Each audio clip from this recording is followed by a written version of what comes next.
Salutations, everybody. It is Matty here with episode 261 of the H.A.M Radio Podcast. And it's me, Karak, with ACG. And I'm Dustin with Handsome Phantom. I'm Cameron. I'm just a guest. But if you guys would like to go look at something, please go check out Fallout Miami and Cascadia. I don't have nothing of my own going on, but we need people. So go check that out. Those? Oh, yeah. Just a guest. How dare you? How dare you, sir? Much more than I was about to say, you're working on some of the cooler looking mods, man. You want to talk about them a little bit? Yeah. So I can give a little bit of rundown. Go for it.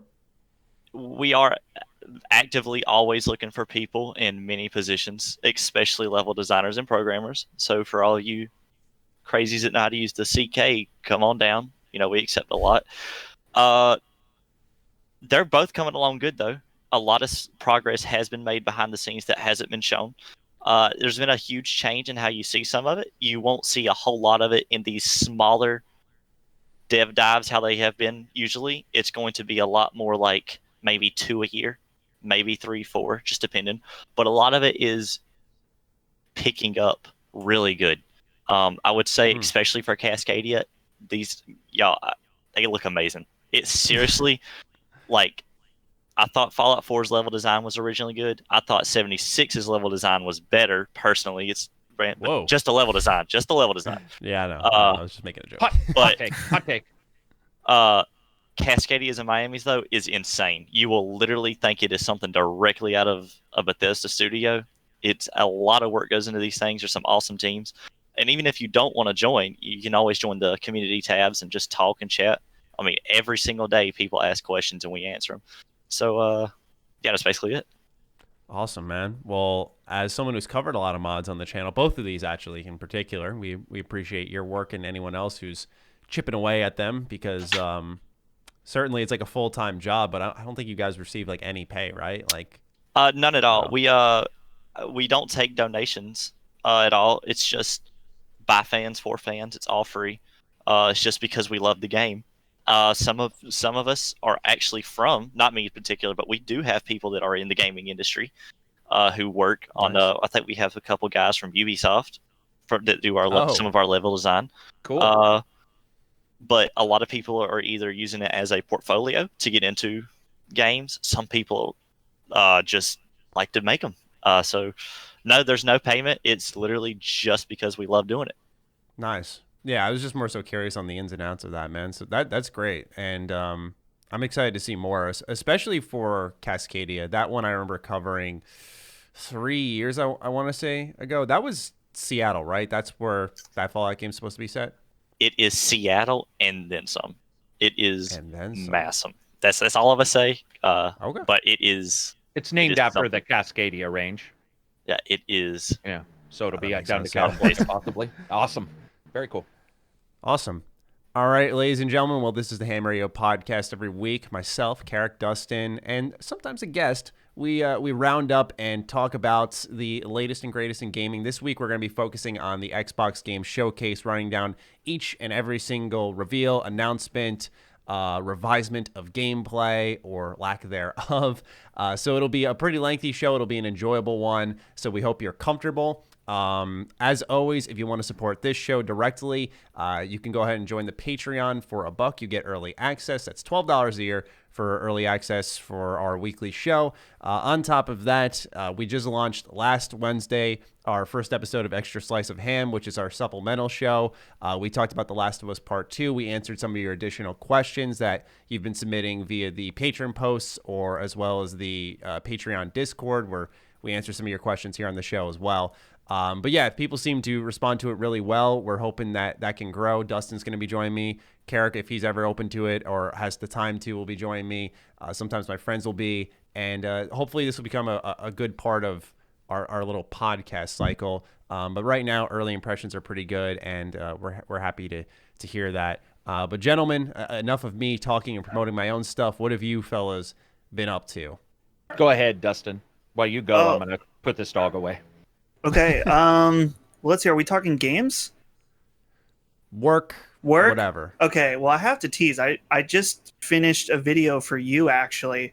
That will be coming out sometime. and I think it came out really nice. I think your fans are gonna I love would it. agree. Yeah. So excited for that. I played the beta for Fall Guys today. Have you heard of that? No, not It's at the all. What is that? so it's a battle royale game, sort of. I mean, it's loosely, a lot of these big multiplayer games are now using the term battle royale because there's a lot of players and it whittles down to one. But Gotcha. it's from Devolver Digital and Mediatonic, I think. What game and is this called? Fall Sorry. Guys. Yeah. Yeah. Okay. So you play as these like cute little colorful guys, and each round there you do like a different sort of game. Like one, you have to race to the finish, and it's like, guys are getting thrown off and slammed by different obstacles. You're falling off the stage, and then so you do multiple rounds. Eventually, there's one winner. I did not get to the win in what I played today, but it's a cute, fun little game that was good for a little bit to check out the beta of. So Interesting. but yeah, other than that, I mean, been a busy week playing a lot of Ghost of Tsushima still. I'm still in Act 1, but I keep playing every day. Like, I keep playing. I'm like, yeah, maybe I should. I keep thinking, like, when I sit down, I'm like, okay, I'm going to play main storyline because I need to start progressing, or I'm never going to finish this game. And then I'm like, well, this tale might be kind of fun. Or, maybe I'll just try to upgrade this. And so I'm getting close, I think, to being done with Act 1. But yeah, still really enjoying it. I don't want to talk about what we talked about last week, but I still think it is a fantastic game. Really enjoying it. I agree. I had the same exact thing, by the way, last night. Like, I turned it on thinking, okay, I've been dilly-dallying around the Act 1 area of the island. I'm going to make progress. And then I ended up doing a bunch of outposts and listening to rumors and chasing tails down. I'm just like, right. Oh, I didn't do anything with the main story because I don't really want it to end. So I have this like part of me in the back of my head when I really enjoy a game that I avoid the main story because I know when I indulge, I get hooked and I keep rolling. And that scares me sometimes. The weird thing is that playing it, I'm like, kind of want to go back and play Sekiro again. Like, every time I'm thinking about it, because I think that I'm like, when I'm doing the parries and stuff, I'm like, this is really satisfying. It kind of reminds me of playing Sekiro, which I think I said last week, I still have never finished that game, which is kind of like, it's a painful stain on my gaming for me, because I love From Software so much. And yeah, so if I play it again, I have to start from the beginning for a third time, just because there's no way. Just exhausting to think about. The question, I did it way shorter the second time. I think I said that last week too. But so maybe I could get to where I was in like a day and a half. This time I'll just can like beast mode it, but who knows? Karak, what have you been playing and working on, sir? We did some new T-shirt art, which is probably the best stuff I've ever had on my channel, especially because I do most of it and I'm not artistic. So it usually looks like that. So it's like, instead, really what they're doing is they're saying, I'll give you a donation. I'll put the shirt in a closet somewhere. But this time, I think people actually will really like to wear it. So that was fun. We did our 5-year celebration for the podcast this morning, which I had forgotten. Luckily, the people there have been there for 5 years. So they were like, hey, it's been 5 years. So we just sat around and yacked about the good old times. I've been playing... Well, can we say that? Can we say the game? No. Been playing a game for review. So and there's a lot of games right now with weird NDAs, which I've talked about a couple times, and it's been confusing. So I've been playing the game, for review that's coming up soon. There's a couple videos. Nothing really big has been hitting mine. Yesterday we did a podcast, which was awesome. Best podcast, by the way, ever for me when it comes to views, as quickly, at least. Oh, nice. And it was supposed to be a normal podcast, but it turned into two people who like D&D doing nothing but talking about D&D like a bunch of fucking nerds. So I have a feeling 30% of the people listening were like, what are they? I got a guy who's from Germany, a rules lawyer for D&D, old style D&D, and then myself, and we just sat there and we were just like, and remember the time when you could do the blah, blah, blah. And it was just, and man, I looked at views or listens and I was just like, what the, who wants to listen to this? Apparently other nerds. So that was actually success for me, because normally it always feels like you're trying to get traction on stuff that's not about gaming. You know what I mean? Mm-hmm. When you upload something to your channel that's not about what your core is, you're like, here we go. No one's going to watch it or listen. So that was actually pretty refreshing. That's about awesome. It.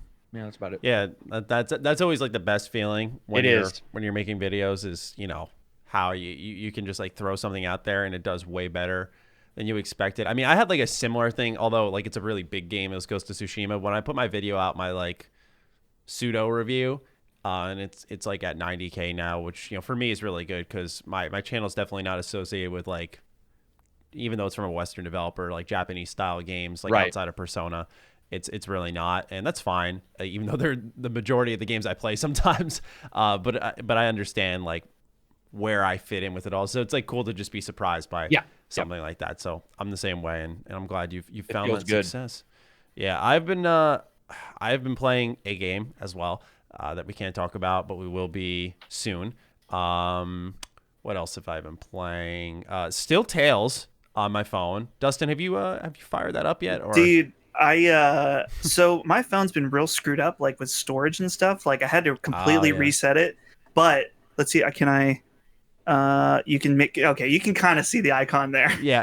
I have it installed. It's ready to go. It's just like if I'm sitting on the couch, I'm probably gonna play Ghost or something. Since I never leave my house anymore now that I work from home, it's just like that's when I would normally play a mobile game. Sure. But I'm ready to go on it for sure. You know what's funny is when I play these mobile games, like I played Star Wars Galaxy of Heroes last year or 2 years ago. It was a while ago, but my friend got me into it. He said, just give it a try. And the only reason I tried it was because I knew you could get the old Republic characters because, you know, I'm sick in the head. So I decided to give it a shot. And what I ended up doing was with that game, putting it on auto fight and like farming resources. And then when it was time to dedicate my attention, I would. So what I'll do now is when I'm editing or like playing Ghost and I'm just kind of walking around the world, just doing outposts and stuff, I'll actually fire up the game and have it do like farming missions and stuff. So it's funny. It's like that. I love the feeling of like two birds, one stone. Right. Even in like Assassin's Creed, when they used to, I think in Assassin's Creed 3, you would have like a separate fleet of ships you could send out to different parts of the U.S. or whatever and get resources for your homestead. And so like while you're doing your side quests, your collectibles, you're getting something else. I just always like that feeling. So it's kind of like a meta game for me more than the actual game itself. But yeah, I've been playing that. I've been playing League of Legends. I'm a fucking casual all of a sudden. It's pretty disgusting, but dude, Maddie, I see you on there every night. I'm editing a podcast or something, and I'm like checking Discord to see what's going on. I'm like, oh, there's Maddie playing League.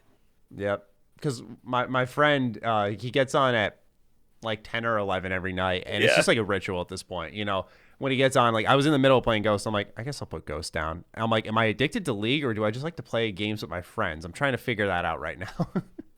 But it's been a good time.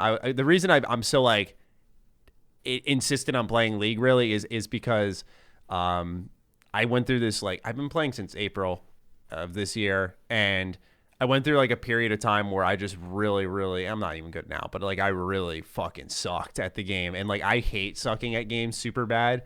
I just can't stand, especially online games, and especially with how toxic League's community is. I hate it. So I'm just like, no, I'm going in there. I'm kicking ass.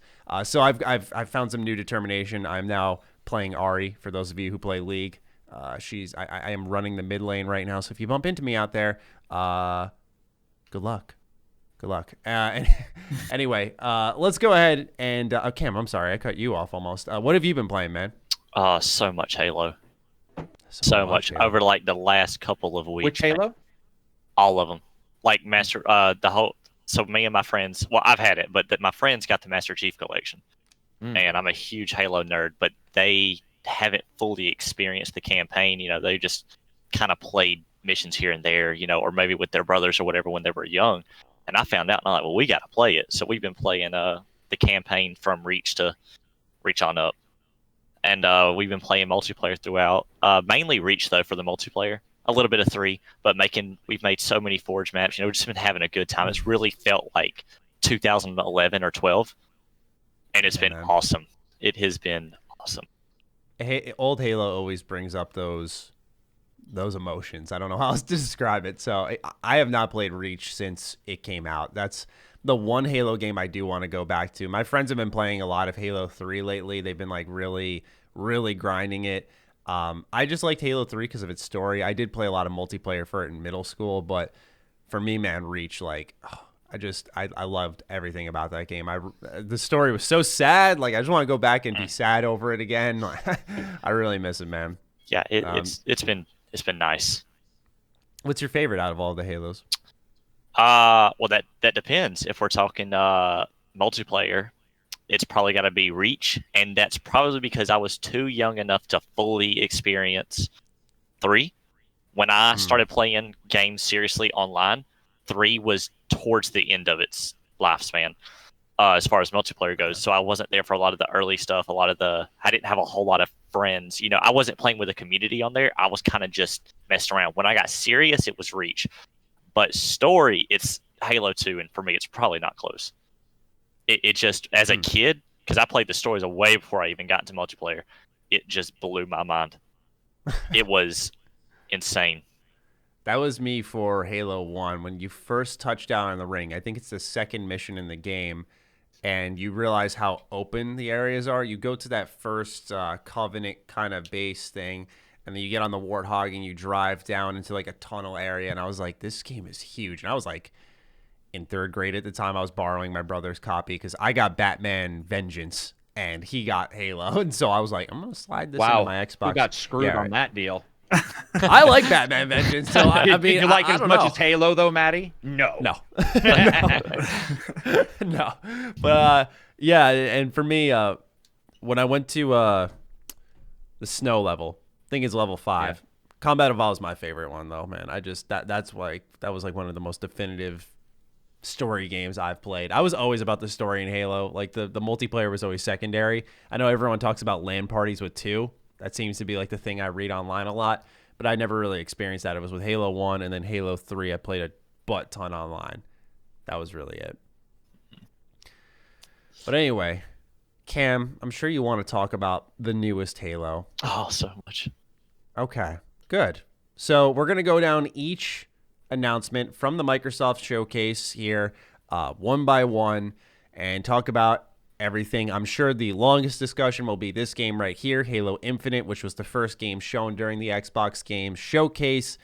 And we got a good look at the game. There's been a little bit, let's put it lightly, there's been a decent amount of discussion online about this game, how it looks visually. Cam, I don't mean to put you on the spot, but since you seem to be on a really big Halo grind, I want to give you the honor of talking first and setting the stage for this Halo talk. What do you feel about, or how do you feel about Halo Infinite, and how do you feel about some of the criticism it's received? Well, actually, yeah, I'd love to go first so I don't get biased by y'all. So, number one, I'm so excited. I have a lot of hype. Now, I do have more concerns now than I did 48 hours ago. I will say that. Now, these concerns are not like Fallout 76 concerns. I think that's important to know that I'm not like, oh my gosh, is this going to be terrible? It's just like, how is this going to have the same experience as it normally would? Now, I don't know how much of y'all, like, I don't know if y'all have done the reading and stuff, but after the showcase, you know, they put the gameplay up there at 60 frames, 4K and everything, so it didn't look as choppy. So I had to go right back and rewatch that so it wasn't as bad. And then I think Halo Insider or Halo Waypoint did a little bit of talking with they had some text and stuff. This game is definitely going to be different with it, just from how the campaign works. You know, I think what their goal is and what their vision is to not have the load screen. I think they want you to go from mission to mission to mission without going into a load screen. I think that's why it's open world. I don't think it's open world like Fallout, where, you know, there's like a square and you go. But I mean, and I could be wrong, but I think they just want you to get immersed into the story and then just go boom, boom, boom, boom, boom, you know, do it at your own pace, but also feel like you're a part of the world, like a part of the ring. As far as like the gameplay it looked awesome. I mean, I'm concerned about how it's going to play out with the grappling hook and the sprint and everything a little bit, but that's nothing I can even talk about until I see multiplayer. Like, I don't know if that's going to be a pickup. I don't know if everybody's going to have grappling hooks flying around, so I don't know what to say about that. But the campaign does look very interesting. But did y'all see where they said that it will that it'll be the last Halo game for at least 10 years? Yeah, I don't know how I feel about that. That I'll be Just honest, Destiny 2.5. That's the big thing that worries me, because are they going to? how's the story gonna be? Yeah. Not to cut you off, but that was my first thing, man. I was like, how is this story gonna play out? Because it's gonna obviously be live service. Yeah, it has to be. They have to make money.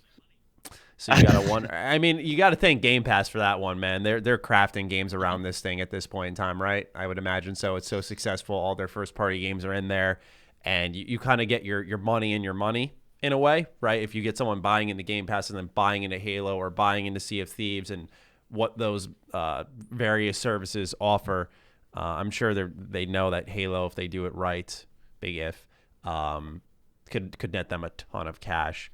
So you talked a little bit about the grappling hook and it possibly being equipment. I could have sworn I read it was equipment that, like, I don't know if it'll be a pickup in multiplayer, but I thought when it said it was equipment, that did mean it was a pickup. But I could be wrong. It's been a while since I played Halo 5. Well, I had a bunch of issues with Halo 5, but see, that's also a worry for me. I don't know how they'll differ the campaign from the multiplayer. That's But a good point. back to the live service part, are they going to focus more on the multiplayer aspect of it, like as far as adding content, or are they going to focus more on campaign? Like, I'm worried about them forgetting about the campaign, because that may not be the seller. It may not be the thing that brings people in. I mean, I don't know if they're going to sell expansions, like a $30, you get another campaign thing, or is it just going to be maps? I don't know how they're going to do it, so I can't criticize them for something that, they haven't done, but it is a worry. Yeah, I see. It's a worry for me too, because I really liked Halo Wars 2's story. I remember saying directly in my review that game actually did justice to Halo, because Halo 5 did not do anything, not anything right, I should say, but it didn't do a lot of things right. Yeah, that would have been very hyperbolic of me, I'd say. But I think Halo Wars 2 did a lot more justice to the franchise and set up an interesting story for Halo Infinite with the Banished and whatnot. And that's what grabbed me most with Infinite's demo. But I want to get Dustin, Karak, I want to get your thoughts on Halo Infinite, because like I said, I know there's been a bit of controversy online, but to get some general thoughts from everyone first before we dive into that. So whichever one of you wants to go first. Go ahead, Dustin. Oh, man. Oh, no. I honestly, dude, since that reveal happened, I knew that I'd be on this show and I'd have to have a take. And I don't... it's so complicated. Part of me feels like, first of all, it's such a complicated game to begin with, in the fact that we've had 3 major releases from 343, in that we've had Halo 4, Halo 5, and the Master Chief Collection. And I said on Twitter, I'm like, all 3 of these games at launch, in one way or another, to different varying degrees, have been somewhat of a disappointment, especially Master Chief Collection. So, I don't know, man. Like, you got to make this game modern and exactly the way it was at the same time, and there's no pleasing everybody, I feel like. As far as this game in particular, nothing... I mean, I think it's cool that the way that they're potentially restructuring the design of the levels to be more open world and open-ended. We don't know really how it's going to connect into the greater campaign. But I feel like, where there's smoke, there's potentially fire with this game, and just that this game, it was announced... Was it over 2 years ago now? Was it? Because it was a while ago. It was announced a long time ago. And if you want to go by what Colin has said on his shows, is that they were, I think it wasn't last year, but the year before, they were going to show gameplay of the Battle Royale mode, and they didn't do it. And so now they're saying, well, it will be available at launch. There was a rumor earlier today that it wasn't going to launch with multiplayer, but it's already been debunked by Bungie. But you got to wonder why that rumor was even floating around. And they're saying... I didn't buy into that at all. I don't know why that's circulated. That made no fucking sense to me, to be honest. But they're not going to have... They're going to have a ray tracing update after launch, which I just also thought was weird, because I'm like, this is the flagship game for the new console. and it's not even fully optimized, and it's been in development for so many years. I don't know. I'm not saying that like it's trash. It's going to be trash, but I'm just there's reasons I think to be slightly weary about what's going on. I feel like it just seems kind of weird. And 343 hasn't done anything to prove otherwise in their track record of this franchise. But as far as the game itself, I think, I don't know, it's hard for me. Halo 2 was like one of the most important games in my life. I had dreams about it before it came out. Like I was so excited to the point when I was playing it, I was like, is this it's finally here, you know? And burned, you know, so many hours on the original Xbox Live so many years ago now at this point. So it's weird. I'm like a jaded Halo fan at this point where I just cannot be really excited. I was watching the gameplay and I'm like, this looks like Halo, and that's good, I think, but I don't know. I don't even know what I want from Halo anymore, just because sometimes you have a franchise that it's been gone for so long and it comes back and you're like, just give me more of that, but updated.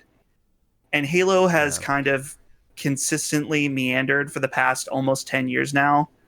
And I just don't even know what it needs at this point. I almost feel like it's a clash between them making a business decision of like, let's put sprinting in, let's put abilities in, let's put stuff that makes games pop and makes those frantic dynamic moments in multiplayer happen.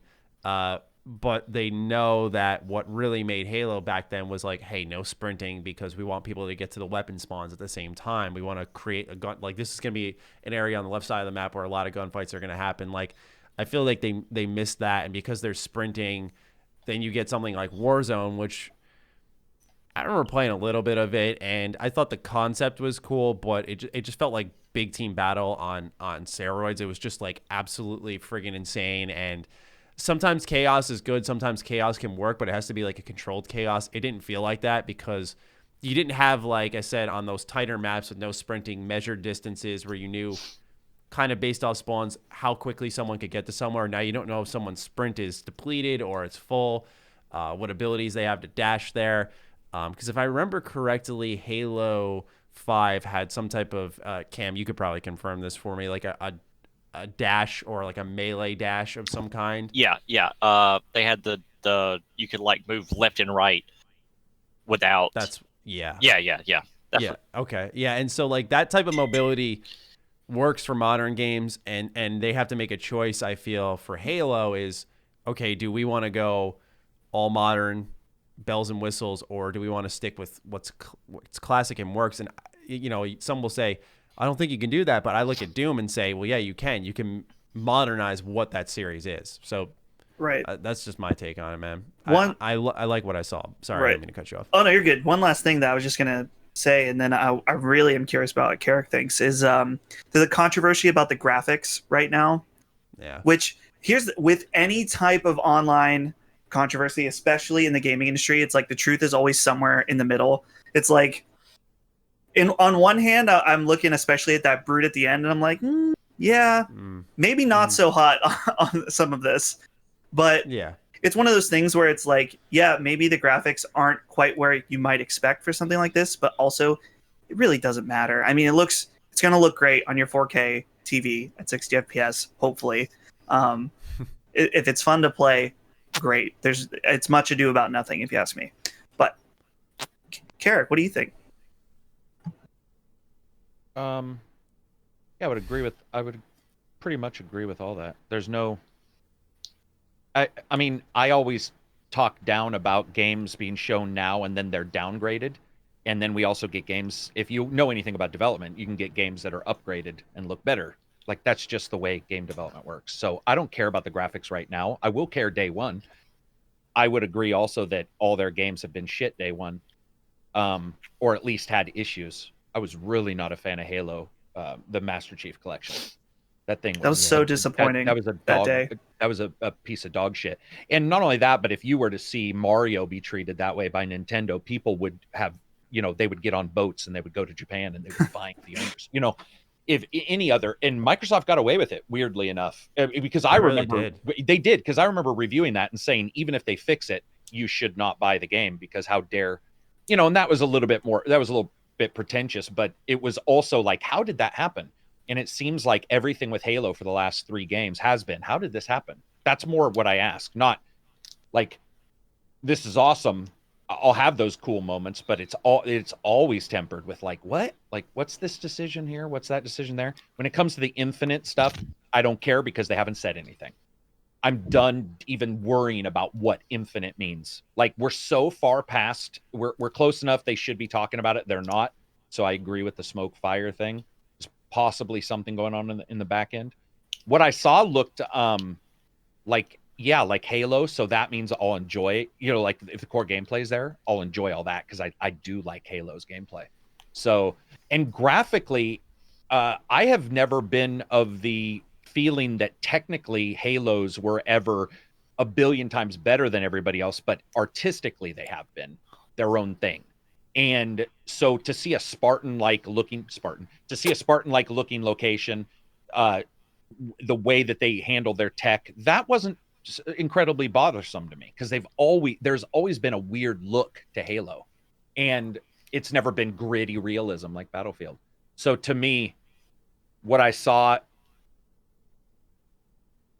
I guess it didn't put worry. It just kept me at my low ebb of interest, I think. And then I don't give a fuck about sprint. If you can't figure out sprint in your game right now, that's on you, not on not on anybody else. So if the developer puts sprint in their game, they can make a good game. If you don't believe sprint can be good in a game, you're completely wrong. It can be good in a game. If they don't do it right and they have it in the game, that's on them. They completely failed. They could still do Halo with sprint. I am not saying I would be able to do it, but I'm saying a good developer could figure that out. And if they can't get it figured out, that's on them. If they don't have it and they just have it as a pickup in multiplayer, which is one of the rumors, that's also fine. But I don't really believe the sprint will ruin everything. I saw somebody saying yesterday that like sprint means that the entire world will be loaded that quick. And I'm like, dude, you do realize sprint isn't like 1,000 miles an hour, right? Like, who are you? Usain Bolt still wouldn't be able to load it that quick. I just wish the Needler replaced all weapons. I will say that. I love the Needler. I'm sorry. I love that. Dude, really? Do we all like the Needler here? Oh, dude, Needler rules. I feel like I'm home finally. I bring dude, that up he in my had 2 Discord. in Halo 2. Yes, The dual wield. Dude, that moment I discovered Primo. that when you pump them full of needles and they blow up. When I was a kid, I was like, wait, what? And you just realize like every weapon has like a little mechanic, a little flair to it, right? Yeah. They rub a little emotion off it. Dude, having somebody go around a corner and then blow up is the most, it like gets me a tense feel in my throat, just satisfaction. And when I would kill friends who were like, the Magnum's the best, and I'd be like, yeah, no, it is good. And they die, and I'd just be like, I was making the sound the bad guys make in the background. It was so awesome. So, but yeah, overall, I mean, it is what it is. It's also cross-generational and an old game. That game's now been being made for how many years? 6. 4. No, 6. Yeah, in development for 6. Yeah. So it's, I think that's could be a problem in 5 years too, if they do this 10-year thing that they're talking about. I don't want it to sound like I'm just brushing it off or giving it a free pass, because certainly I'm like, especially after Ghost of Tsushima, I've sort of realized like, okay, I feel like visuals can impact your experience in a game in a really positive manner. Yeah. Not that I hadn't felt that way before. Like I think of Octopath Traveler. It's very unique art style. The visual really adds something to it. Same thing with the atmosphere of Ghost of Tsushima. But I guess when it comes to Halo, my first thought when people were really freaking out about like being like meleeing a brute and his face is just very flat and emotionless. Sure. I felt like that was more of an animation problem than the model itself. Like if he was like, his mouth was open, he was like kind of like growling almost at the chief. I felt like that would have been not that bad of a screen cap. But I just feel like in the heat of like a first person shooter, the last thing I'm looking at out of anything is my opponent's expression as I hit him with my elbow / the butt of my gun. I'm not saying it to excuse it. I want it to be better. I want it to look better. It does look a little flat in some areas. Like I said, I think an animation there of like when you make contact with him, if you see him kind of wince, because they do have a little bit of that. Like he shot the leg of the brute stumbled when he was going down the ramp. That was really cool to see. So I feel like that type of stuff is possible with what they're working with. But I just really, I don't want to say I didn't care, but I was like, this is not my primary concern with the game. right now. Like I couldn't fathom it being that way, especially when you see some shots and you're like, this looks simple like Halo 1 did. And, you know, I had this interesting talk with a viewer many years ago about how I think it was when I was covering a Paron KOTOR. For those who don't know, this was a fan-made remake of Star Wars Knights of the Old Republic. And I really liked what they were doing with the new models, new assets. They were really bringing a lot of flair to the game. But someone was talking about how they really liked KOTOR's art style. And I'm like, well, is it art style or is it graphical style? Because, you know, they only had so many, like, for example, like polygons to work with. So someone like, if you're on Terrace, you have like you can look in the distance and see some of the buildings. And it's like you have like almost a triangle of a building. And the way the art in that game worked was very simple, though, and it does lend itself to the title. And I was thinking that a little bit with Halo, where in Infinite, that simplistic look and feel, when we're in a day and age where every game is either Fortnite, I just am so tired of some of that type of graphic style that I was happy to see something a little more simplistic. I just don't think the level they chose to show off helped the game at all, because they were like, you can see vistas, but literally like 10 feet from Chief is like a mountain of rocks, and it's like you can't get that look of a true vista like they were describing. They should have shown off a different level where just the draw distance or something could have been put properly on display. I think that would have made people go, okay, well, we may have this ugly brute in our face, but at least we can look at something like this and say, hey, look at all we can explore in Halo. My concern, you guys brought up Destiny as well, and I got thinking of it when Dustin was talking, is if they're going to do live service and they're going to have these open-ended areas, do you think what's going to happen maybe with this games as a service is that they're going to have you like go back to certain missions with like new things put in these hubs, or is it actually like truly fully open world, or is no it one like, knows? Yeah, that's why I'm not even. Yeah, it's all speculation. That's why. Yeah, it's just a thought that it might do what Destiny did with kind of like zones. Right, they add stuff to those zones. That could be their campaign expansions, which, you know, Cam, you sound pretty upset about. Yeah, you scared me here. Can I make a comment on the graphics real quick? Yeah, go for it. Of course. Now, y'all might be able to prove me wrong or not. If I recall, and like I said, I'm not giving them a free pass. I've heard a couple developers, Karak, you really might be able to touch about this, that when you have a game engine, there's certain things you have to specify for. You have to. If you're going for an open world, you have to sacrifice somewhere else. Like you can't have certain fidelities if you're going to do this or this or that. So what I'm hoping is that's those small things that people are noticing is because we're getting something else bigger in return that we're just not seeing.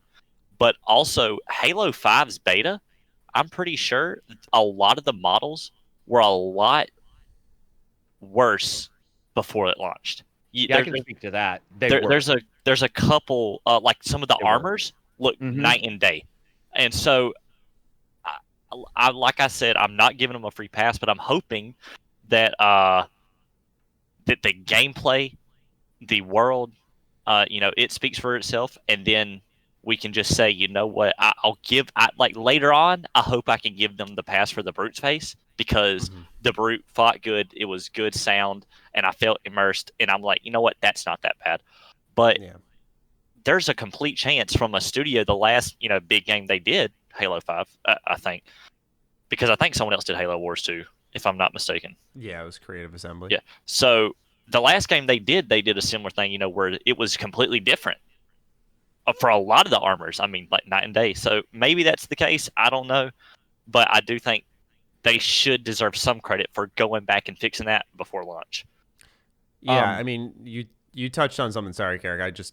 This came to me. You touched on something that, once again, I'm just going to bring up Ghost because it's the most recent PlayStation exclusive. Is being able to look past things. Ghost doesn't have a ton of animation in its cutscenes. It's usually like two characters standing across from each other, and it's very creative use with its camera. But because the game offers so much, it's really not a huge knock for me. So I'm just saying I agree with you. If Halo can offer something new or refreshing, at least for its franchise, then I don't care how a Brute looks when I'm 2 feet from it.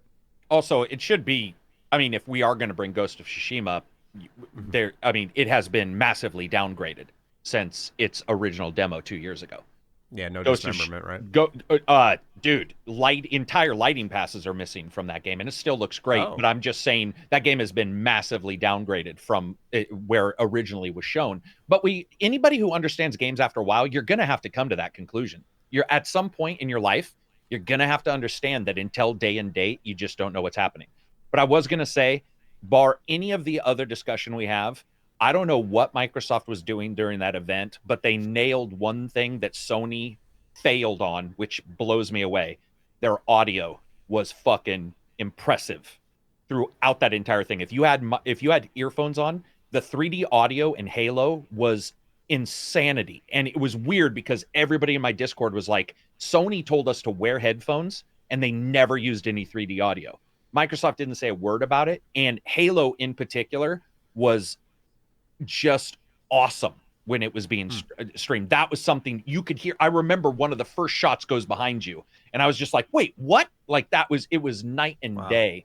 So to me, that's something that probably won't be mentioned by a lot of people, but they should get kudos for like making sure the stream at least sounded good, because a lot of these guys can't even stream right. So at least we got that, which was really nice to be able to listen and go, holy shit, because Halo's always had good audio, but that was next level. I do know some people were bothered about the warthog sounding like a warthog. I say that because it sounds pretty much like it has in the last games, but there was a lot of people complaining it sounded like a lawnmower. I didn't even see that. Yeah, I didn't see these complaints, by the way. I had to look it up. I didn't see any picture complaints or anything. Most of my Discord was like, really? Yeah, I mean, I don't go to that kind of, like, I don't look No, at, I don't either. If I see an article, I'm just like, whatever. Like, it's people so were taking early.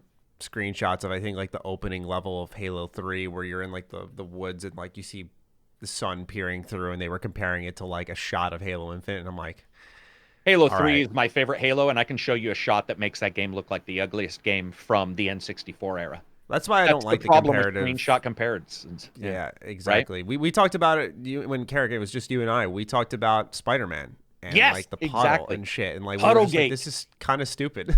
Did you guys hear the developer, Maddie? I think I told you. I don't know if I told you this, Maddie, but he did a GDC and he answered the Puddlegate question, and he destroyed the troll. It was so, the trolls they don't care. They've already passed on to the next bitch. But it was awesome because he's like, do you know why we changed it? We changed it so it would look better, and it was dynamic instead of being painted in. We made dynamic puddles, which are actually like 3 times harder. And so it wasn't. And it was like, if you knew anything about games, and if you're a troll, you would have been like, yeah, I probably want to delete my forum posts right now. But most people wouldn't. But it was awesome to see just another person being like, dude, you have no clue what you're talking about. And I'm not saying that's the same with Halo, but with Spider-Man in particular, it was weird. Puddlegate was odd to live through.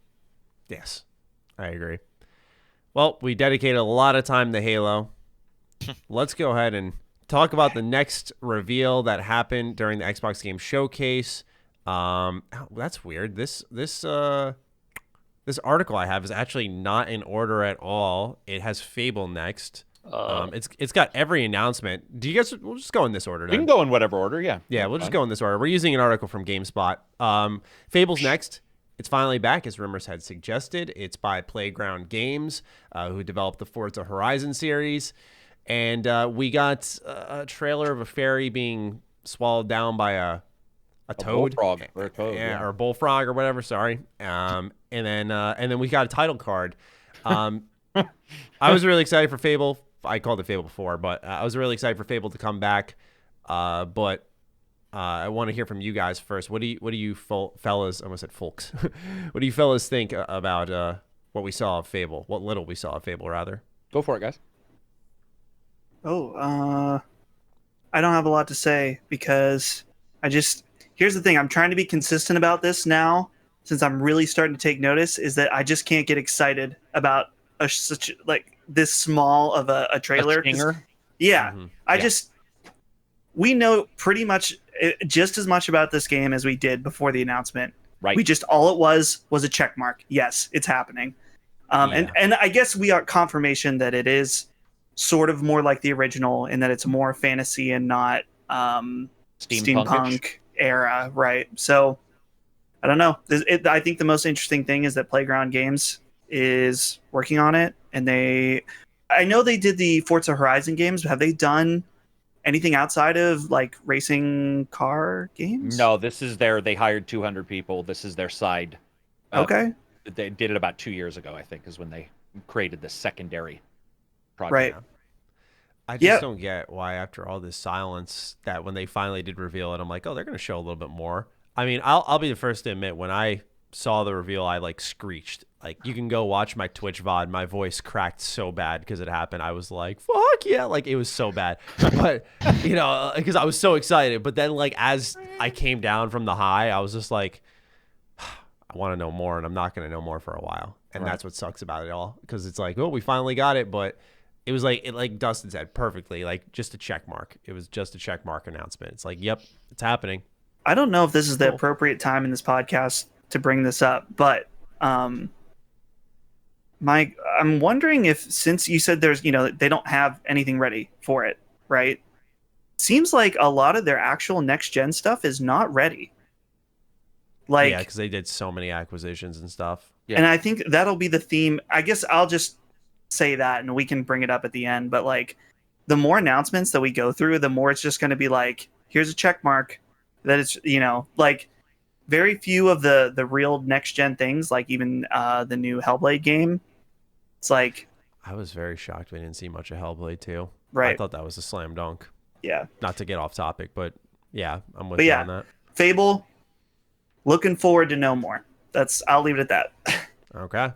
Karak or Cam, whichever. Go ahead, Cam. I mean, Betty, what did your video say? The worst? Would you call it the worst kept secret on the internet? Yeah. So like we knew this. It was made by Playground Games. This is just confirming it. I am excited, but the fact that we saw so little, I really don't think it's coming next year. I don't, and here's my thought on that, is that I noticed something where they said the next, 1 to 2 years, all the next gen games will be back compatible with the Xbox One. And if you notice, there was like half of the games were compatible with Xbox One, and then some of them were not. So I don't know what time they're going to cut that off, but I don't know if we're going to get Fable next year. I mean, we may. I could be wrong. I would love to be wrong. I mean, I would love another AAA game, but that's the only thing. That's the only discussion that even sparks in my head. Like, I don't know what else to think. We don't know anything. I mean, it looks cool. It's just not. It's not going to look like that exactly. It might just be game engine. I mean, it'll probably look beautiful, but that's the only thing. It was like, well, it could possibly be 2 years away. I mean, maybe less, maybe more, but that's the only conclusion I got. Yeah. Yeah, I remember, where did I read? Because there was just so many rumors. I think when I had read about it, they said like development started at some point in like early 2018 or like late 2017.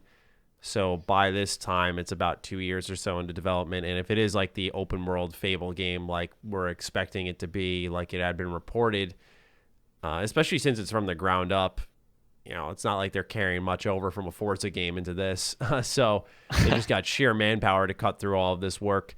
And I feel like it will be like a 2022 game. But I think the only thing I can say in Microsoft's, I don't want to say defense, but I can understand where they're coming from, is with PlayStation, you kind of know what to expect from them now with their IP. Like, they have a very well-established selection of studios. They all pretty much brought out new IP that'll definitely be continued into the next generation. So it was like a more of that sort of presentation from them a month ago or so.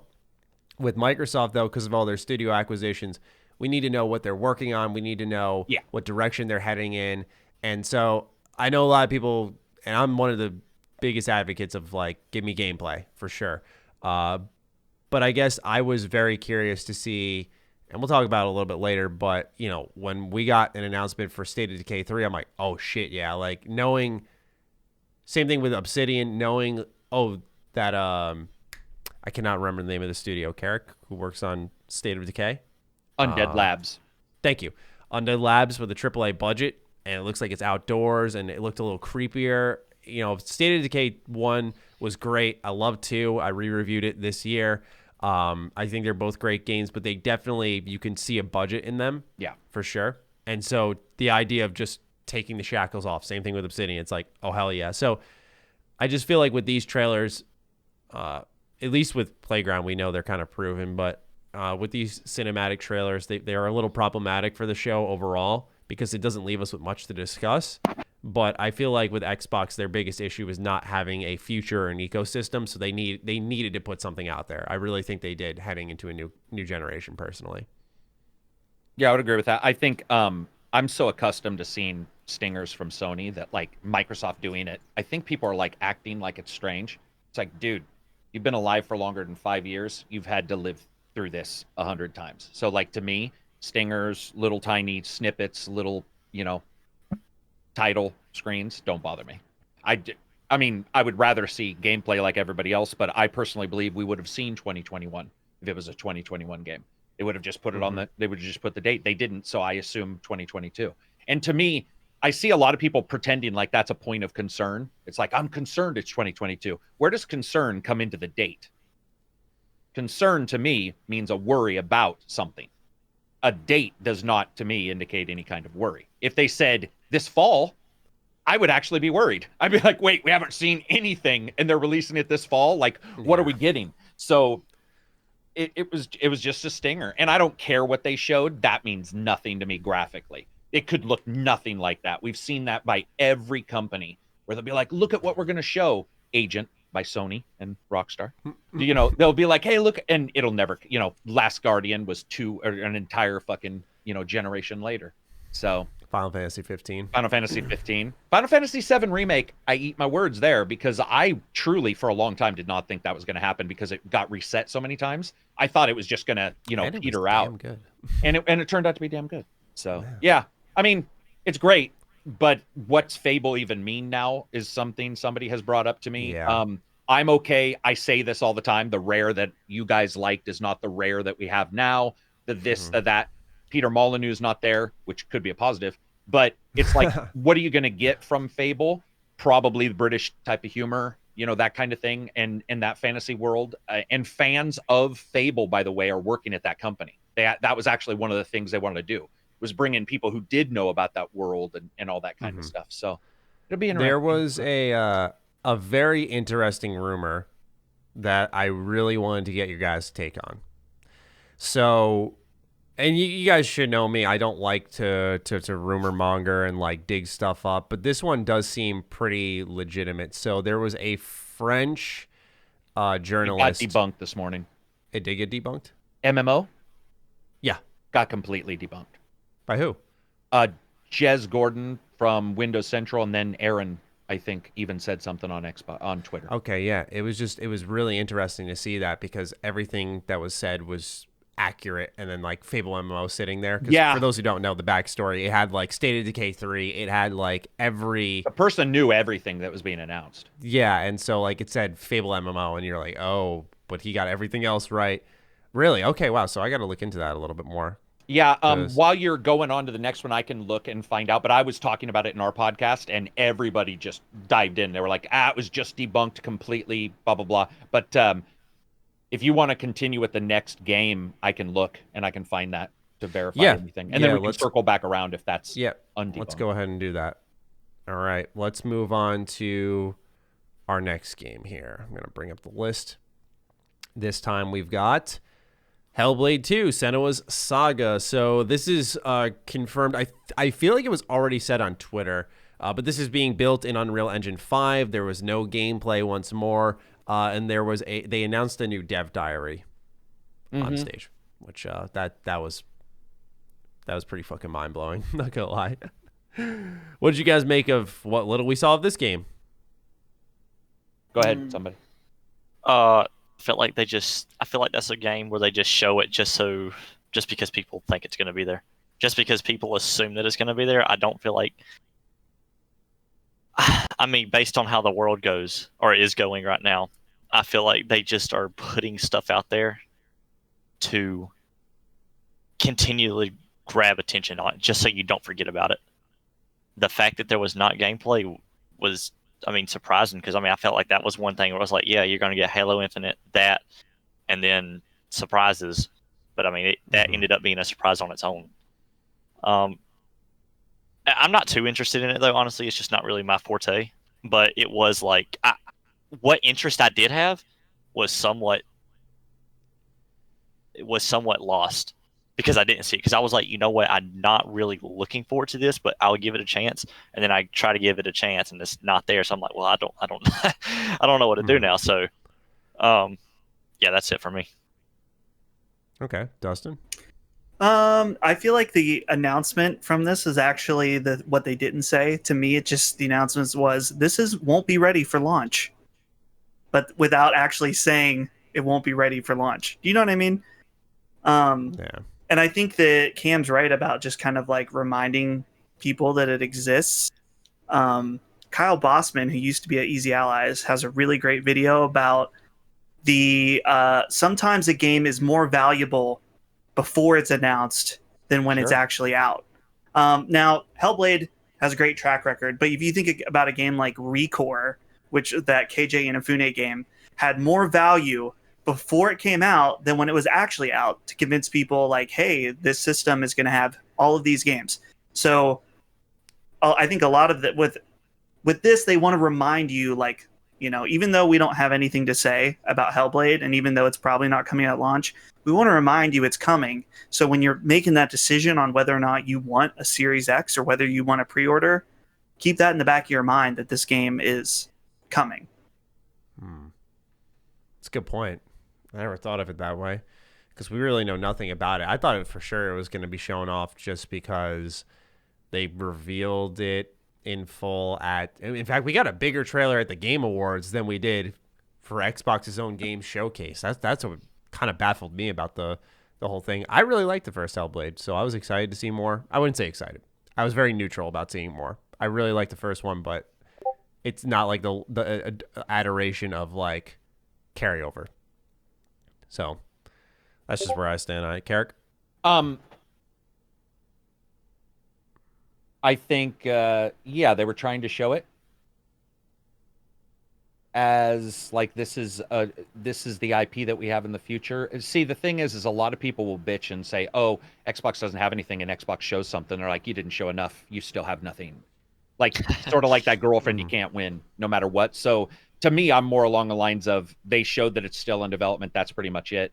I would much rather have them not show it if it's not ready versus have two Halo issues where somebody's bitching about Halo and now somebody's bitching about Hellblade.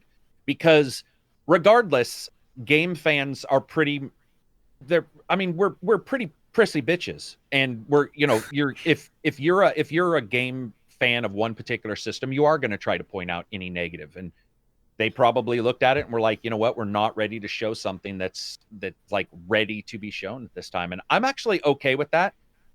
I'm okay also with them saying it's still being, made and showing us that little short trailer. So it doesn't really surprise me. I didn't think it was that far along when they showed the first trailer, though. That was just CGI of her singing. Like, I don't know why anybody thought that meant that behind the scenes they were fucking ready to show a full level playthrough during this event. Like, that would be shocking to me. Mm-hmm. So, it wasn't that surprising. Also, they're not a big team. I don't think people remember that. They're not a big team at all. So the idea that they're going to be turning around a huge gameplay, a vertical slice or something like that for people to play. Oh, by the way, I should say, I just talked to 2 developers last week. Vertical slices now are harder because it's harder to get your team to believe a vertical slice is needed. So what we will be seeing most likely is even less vertical slices, not more. So like a Hellblade vertical slice, you talk to a dev. I think Cliff Basinski's thrown out the $100,000 comment where it was like a vertical slice can cost upwards of $100,000 to $200,000 to prepare for E3. So that you can make sure it's locked off. People can't go places they're not supposed to. You and I saw this with Assassin's Creed, where you have somebody sitting over the top of you. Like, don't go there if you go to the wrong spot. That's because I had that happen when I was playing Valhalla. I went to an area and they were like, "That's not for the public to see." Exactly, and that is because they had no money, or not no money, but no time and resources to do a vertical slice. There was no reason to. There was no E3. So I think people should be preparing for this next year as well, because I don't think E3 is going to return next year. I think it'll be 2 years. Part of me likes that, and part of me doesn't like that because I like I the like surprise E3. factor It's just of the me. summer, but I just liked how everything was in one place. It was easier, wasn't it? It really was. Every day I'm just like, do I have to work on something today? It's And so like, right, Matty. Nacon Yeah. or Nacian or whatever did their Big Ben. They used to be Big Ben, and they did like a werewolf. They showed werewolf and a couple other games I wanted to see, and I missed it because there was no. Yeah, it's just Didn't even know what was everywhere. happening. Yeah. Yeah, it's Yeah, for better and for worse. yeah. I spent all of June wondering when I was going to be seeing something from Xbox in July. You know, it took Yeah. so long for we knew July. They were like, yeah, we're skipping June. You'll see something in July. We didn't know when exactly. I don't remember when exactly we found that out, but I do like knowing. And what's At kind least of a couple crazy Right. is that both Xbox and PlayStation are like, and we got another shell. This wasn't all, and I'm like, Right. oh my god, Yeah. bro. But when Like, is it? So like that. Yeah. Like, give me a game plan, man. I will say something. Did you guys notice Microsoft's? I was surprised Phil wasn't at his house with his shitty mic with his $3 fucking Logitech. He was Yeah, right. actually standing, and I was actually trying to figure out where they recorded that because it wasn't a green screen, or it was, but it was a high presentation. I'll just say that from him in particular. And I was like, how are they going to do? Is this why we're seeing more? Because they can do more. It costs much less to do 10 of these than one E3. So it's like, that's why I think you're starting to see this where everybody's like, one more. And then Microsoft also, no price. We all know why. They announced no price. They're all just inching along, right? They're like, it's two racers who are really fast watching each other to see who's going to spend that last bit of energy right before they Tell me, am I wrong here? What the fuck are both these companies doing, right? Because the way I look at it is like, let's say these are $500, half a grand luxury devices coming out in a number of months. Why are they announcing them so late? I remember last generation was in June. And like, I don't get why they're like, yeah, you're going to buy this shit last minute and you're going to put yourself in credit card debt for this motherfucker. Like, Next week, I don't get PlayStation it. 5 coming out. Yeah. Oh. I mean, Microsoft has the ability to, they're most likely, we already know they're doing a subscription service for their purchase as well. So Yeah, they're going to be that makes able it a to little work. easier. I think Microsoft, honestly, of all the companies, is just waiting. They probably know their price and are just like, you go. No, you go. And Sony, I would say same thing. They know their price, but it's also, Maddie, I think a lot of it has to do with wanting to see where the world is. Because your economy, we're in rough shape. And we've got a couple more months, and it's like, how do you announce it? How do you sell somebody this? And what do you price it at? I don't know. It's going to be the most unique year to live through, even if it's not interesting game wise, just in one-upsmanship wise. Like, how are these competitors who are also in a weird, different race in some weird way? Like that. Have you ever noticed that? It just feels odd. Go ahead. Sorry, Dustin. Oh, no, you're good. You got to wonder, though, if the dynamics are constantly changing. And with right now, you have to wonder if they'd be better off announcing sooner rather than later. Because right now, even though, like you said, the economy is not necessarily in a good spot, people that are getting unemployment are getting a crap ton of extra cash. And I know that because my wife was unemployed and she was making more money than when she was working. And so, similar situation. Right. I think in Pennsylvania, it was like you would get your income that you would get from your job plus an additional $600 a week. So you got to wonder if they might want to strike right now, just because obviously maybe if you're unemployed and you're getting all this extra money, you probably shouldn't burn it on a PS5. But I'm sure that there are plenty of people that will. Well, that ends this week, I think. Right. Yeah, that's the thing. So their shot's gone for that, or as far as we know. I mean, right. So I don't know. Maybe they're talking. This is a weird intersection of light politics and games, but you got to wonder if there's another stimulus thing happening, if they could see that as an opportunity to be like, okay, well, there's another stimulus, all the Americans are going to get X amount of dollars. What if we could frame our pre-orders right around that time when you're getting a check from the federal government? And maybe you do have that disposable, or at least what appears to be disposable income. So it just comes in the mail one day. Yeah. Right. It's just money that appears out of the sky for a lot of people. So we're about to be in August and we don't know. If I'd have told you that in January, you wouldn't have believed it. Right. No.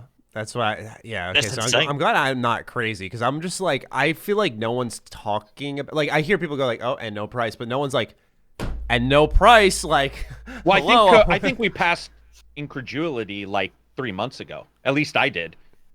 I mean, blows my mind still. Yeah, it blows my mind. No, I mean, it blows my mind, but now I'm just like, no price is the sort of the expectation. Like when we went into the event, weird. I know it's, but when we went into the event and I was streaming it, I was like, I in no way, shape, or form did I once think he was gonna say the price. I just didn't. I was like, they're not gonna say the price. Nobody's gonna say the price. Microsoft hasn't even shown Lockhart, by the way. So we don't even know about that. And there was a rumor that the series was going to be 400. If the Lockhart's 200, then you have a dynamic that's so out of proportion for power and Game Pass that like the way everything is structured is weird. Plus, we're also only talking about America. Europe, completely different situation. Japan, different situation. Also different salesmanships in those places. So it's a mess for anybody. I personally am really happy I don't have that job because I've had to deal with sales at places that are multinational, and it's crazy when it's expected and everybody knows the GMP of your fucking country. And now we don't even know that. So imagine trying to guess what somebody may spend. It's a weird fucking year. The way I look at it, if they just keep trading off, then does that mean PlayStation goes next month and then Microsoft goes in September and goes like, here's the console price, it's coming out in November? Do you know what I think will happen? I think Microsoft will do what Sony did, remember Sony and Microsoft one time, Microsoft said their price and Sony said it like 1 minute later. I seriously am just waiting for a tweet from Microsoft. Sony will announce their price, Microsoft will be $399. Yeah, it doesn't have to be on a showcase. Yeah, it'll be like $499 for the PlayStation 5, $399, and that'll just be it. I swear to God, Twitter, it'll just be the number of the price. I just have this feeling that's how they're gonna do it. People love dunks on Twitter. So they do. They'll get right on. Like if PlayStation goes, it's 500. Xbox goes 400. That's it. Yeah, it's so true. It's so weird. That's it. Everyone will be retweeting it. Go like, oh. I kind of think that we won't have to wait long to find something out, though. Did you guys see that in the UK? They're setting up these PS5 kiosks. Oh, yeah. Yeah. Which I saw a picture. I mean, it's kind of weird that they're even doing a kiosk type thing due to the current world event, we'll say. So, yeah, I'm wondering, the fact that they're setting those up and they're getting them ready was really surprising me. So I'm wondering if they're going to talk sooner. It was debunked? That is not PS5 related. It is a PlayStation kiosk for something themed. It's a retail store themed. Vita too. No. It says it is not PS5. It could include the PS5, but it's actually just for Sony itself. Really? And it's not even in a bunch of places. Yeah, IGN just dropped that. Hashtag debunked is the name of the game for this debunked show. Has been, but that's what's happening, right? Like that's why things are moving so quick because nobody knows. It's just, right. If they would have communicated it better, we wouldn't be having to debunk things to begin with. Well, but that's the thing. They shouldn't. I'm sorry, they don't owe us. You're right. You know, so it's just like to me, it's funny because, like Matty said, it's childlike dunking on Twitch or Twitter. It's childlike. It's like 3 7-year-olds dunking on each other. It's so weird. I mean, in all fairness, I guess it's been going on since like the whole used game crap with PlayStation 4 and like Sony making literally a 20-second video of like Shuhei putting. Dude, have you seen the price heard around the world from E3? What, 94? PS3 get a second job? No, the PS1. Because the Saturn was supposed to be 400. They already announced the price of the Saturn, and one of the Sony execs was supposed to come on stage and give a speech. And he just came on stage and was like, $299. Yep. I think it was $299. Anyway, he literally just said the price and then walked off stage. It's an awesome video that is on YouTube. Check it out. Isn't it fascinating how these quotes, like characters brought up, get a second job? These bad takes just like transcend time in gaming. Transcend time. I will always remember get a second job as like what? We're like, what? You know, or Sony trying to tell us that they couldn't sell the fucking PS2 in Middle East countries because it could be used to fucking power their ICBMs, which they didn't have, by the way, to bomb America. And I was like, dude, you're so full of shit. Your shit's full of shit. Like, you're so full of shit. And they all do it. They all do it. I mean, Nintendo is the only one who doesn't, because Nintendo's off on their own, constantly high as fuck. So you can never tell what Nintendo's going to do. Like, Nintendo doesn't have to, you know, like, spew but a line they take of it to bullshit. an extreme. They announced a fucking direct at midnight and did it 10 That is hours true. later. And I'm like, what the shit is this? I'm not getting up. No, I'm going Maddie, to bed. it's this. It's like, hey, do you have anything going on tomorrow? No. You want to do a direct in a couple hours? Okay. That's fucking Nintendo, man. I just don't get it, dude. I don't get it. They're great in a weird way. They're really great. What blows my mind is they were showing, everything's blowing my mind this show, but like really what's crazy here is that, you know, SMT5, I know it's not like the biggest game for everyone, but that was revealed at Switch's reveal thing, that awkward like that they were doing the whole time, like Switch. Right. Oh, right. You know, it's yeah, right. It was like this weird kind of like, it wasn't even a press conference. It was like companies were all sitting around, so it was like overly serious, and they were showing off games that were going to be coming to the Switch, and like SMT5 was there, and they were like, "Hey, our first time showing this game. Yeah, we're going to announce this sucker, and then drop it 10 hours later. Like not even at a normal time, not even at a remotely normal, at least Eastern Standard Time." People are lucky, right, living through this. It sounds weird, but it's fun because it's something different, which I think is actually really enjoyable to me. It makes it enjoyable work for us. Yeah. Sure. By the way, I got to ask, Dustin. So you apparently are reporting from Ubisoft's conference in France. Like, why does your house look like a Ubisoft conference? I don't understand. Dude. What's going on with the fucking disco shit? You don't like my lights? No, I do. I don't understand. You literally look like you were at a booth at E3. I think it's because he's wearing a blue shirt. Maybe. Well, this is from the Sega booth and the blue at E3. Is it Sega? The blue ground, the purple lights in the background. What is this? Is this just like? I have these are LifeX bulbs, and I can change them to however I want. And I just thought this looked cool. But they can they can do some crazy shit. Like they can connect to your PC and change based on what's on your monitor. I played Doom Eternal like that, and I think I almost had an aneurysm. So they were changing colors with the background color. Yeah, dude. Well, I've seen that. It works based on the edge of the screen. So like I would pulse, like do the pulse forward, and like it would flash in the room. It was awesome.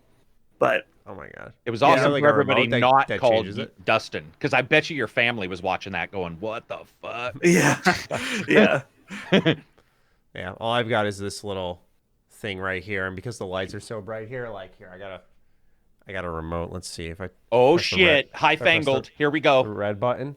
Watch this, people. You see, it's red. Whoa! Wow, barely. Maddie, isn't that your studio? You need to get some lights in there. Blue.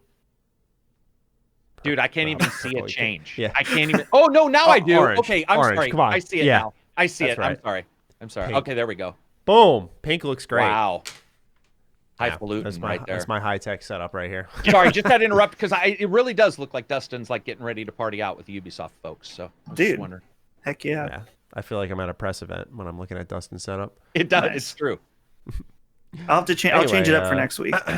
Hellblade's looking good. Hellblade's looking good. Next on the list is Avowed. This is the newly announced RPG from Obsidian Entertainment, developers of the recently released Outer Worlds, which also got a DLC announcement. For me, this was my most exciting announcement because I am a little Obsidian fanboy. I'm not afraid to admit it, but gentlemen, I've talked this game to death on both my Twitter feed and my channel, so I'm going to like just try to sit this out as much as humanly possible. I just love to dish it to you folks and just hear what you guys got to say. Whoever wants to go first. I'll go first on this one. It looked okay, cool. go for it. But there was barely anything. But correct. Yes. Hopefully it's a Skyrim. Hopefully it's Obsidian's answer to Skyrim, which it feels like their answer to Fallout 3 was Fallout New Vegas. So to me, Their answer to 76 was the Right. Outer Worlds. Right. And, casting a little spell and stuff. I was like, hey, man, I'm in. And I was not aware it was Pillars of Eternity until it was in my Discord. Somebody told me last night. I had no clue it was sharing the same world. So yeah, because right after Matt Booty, I said he was like set in the universe of Eora, and I was like, oh, fuck. That's the one reason I was thought accepting. he meant of yours. Oh. Create your own universe. Yeah. That's actually. I just was like, I will. Thank you. And that was awesome. I did not know that. Okay. Well, this all. Yeah. Because for me, I usually don't like the concept trailers or the CGI trailers, but I felt like this at least gave me a good idea of what they want to make this game. Like, okay, first person, we know it's going to be a role playing game, fantasy, set in the Pillars universe. Okay, I got something to run with here. That's why I was like more hyped for this, but then Fables came around. I was like, really? Why? But yeah. Okay, I'm going against what I said I was going to do. I got to shut up now. That was it for me. All right. Cam, go ahead. Yeah, so I'm so excited for this, more excited than I am for the Outer Worlds, because if y'all remember when the Outer Worlds was announced, and then a little bit after, they came out and they were like, guys, we understand your excitement, but they basically said this is not an open world game like you think it is. Do you remember? Y'all know what I'm talking about? Where they were like, this is not. Yeah. They were For basically Outer saying this ain't Fallout. Like this is Yeah. different. How you travel, you're going to go to different worlds, and I think that was part of their budget. I think that they had to condense some of their things. Now the traveling to different worlds, it worked in the Outer Worlds for me. I thought that was cool, but I'm excited because I feel like this thing is just going to be massive. I really do feel like when people say like this is going to be a thing that's an answer to Skyrim, I think this is going to be what. But I look at it as something that Bethesda is going to have to answer to. Not necessarily an answer to Skyrim. I think they're going past that, and Elder Scrolls 6 is going to have to look at this and say, okay, we have to look at this before we do anything. Mm-hmm. So yeah, that alone got me excited more than I was for the Outer Worlds. Even though we don't know nothing. Now, I guess you can know more about the universe. I know nothing. I'm going to go play these games, or at least look into them. But I am excited for the potential that it could be. Right. Yeah, man. I can't wait. I can't wait.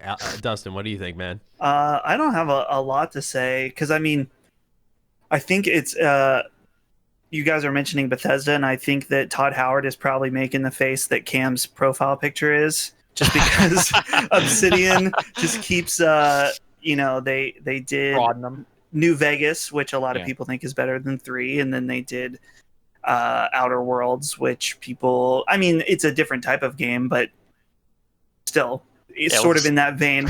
And now they're making Skyrim for Xbox, basically, which again, I think Cam's right that they're going to need, that it's going to be, a lot more than that. But it is kind of interesting to see Obsidian continue to play copycat, but I don't have a problem with it because I think they've copies shown are better than some people's originals. Right. Yeah. Yeah. So. Yeah. That's the thing that I think sometimes the Bethesda versus Obsidian thing gets carried away. Like, right.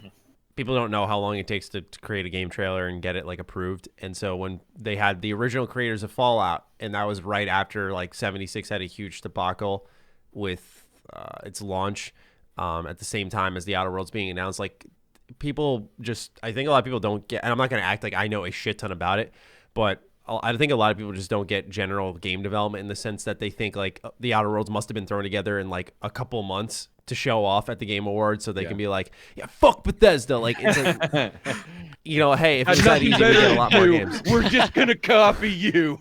Yeah, like, there's just, it's definitely a game in the same vein, but what people don't realize is when you look at the Outer Worlds, and I am a big fan of it. I know a lot of people, I've seen more and more of it, people come around saying like, I don't really like it as much as I thought I did, or I don't really like it that much. And, to each their own. But when I look at the Outer Worlds, there's really no game. It's a familiar style game, which is why I think a lot of people don't like it as much. But I look at it through the lens of we have not seen a game like the Outer Worlds really since New Vegas, of that, focus on dialogue, the focus on choices. Mm-hmm. It's not as expansive as I'd hoped it would be. And I always say I think the opening of the game is too broad in like your skill set. Like you can be pretty much really good at everything, and by the time they narrow things down, your character's already pretty OP. But I still look at it as a really strong RPG.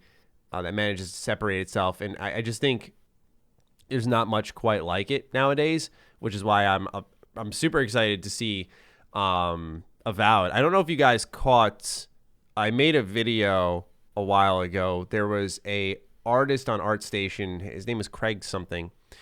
And he works at Obsidian. And before the announcement of Avowed, he had these pictures of medieval armor. And there was a rumor for a while that, had been told to me, but also, a lot of industry insiders, that Obsidian's making their own fantasy style role-playing game. You find that person working at Obsidian who's putting on their ArtStation various pieces of medieval style armor.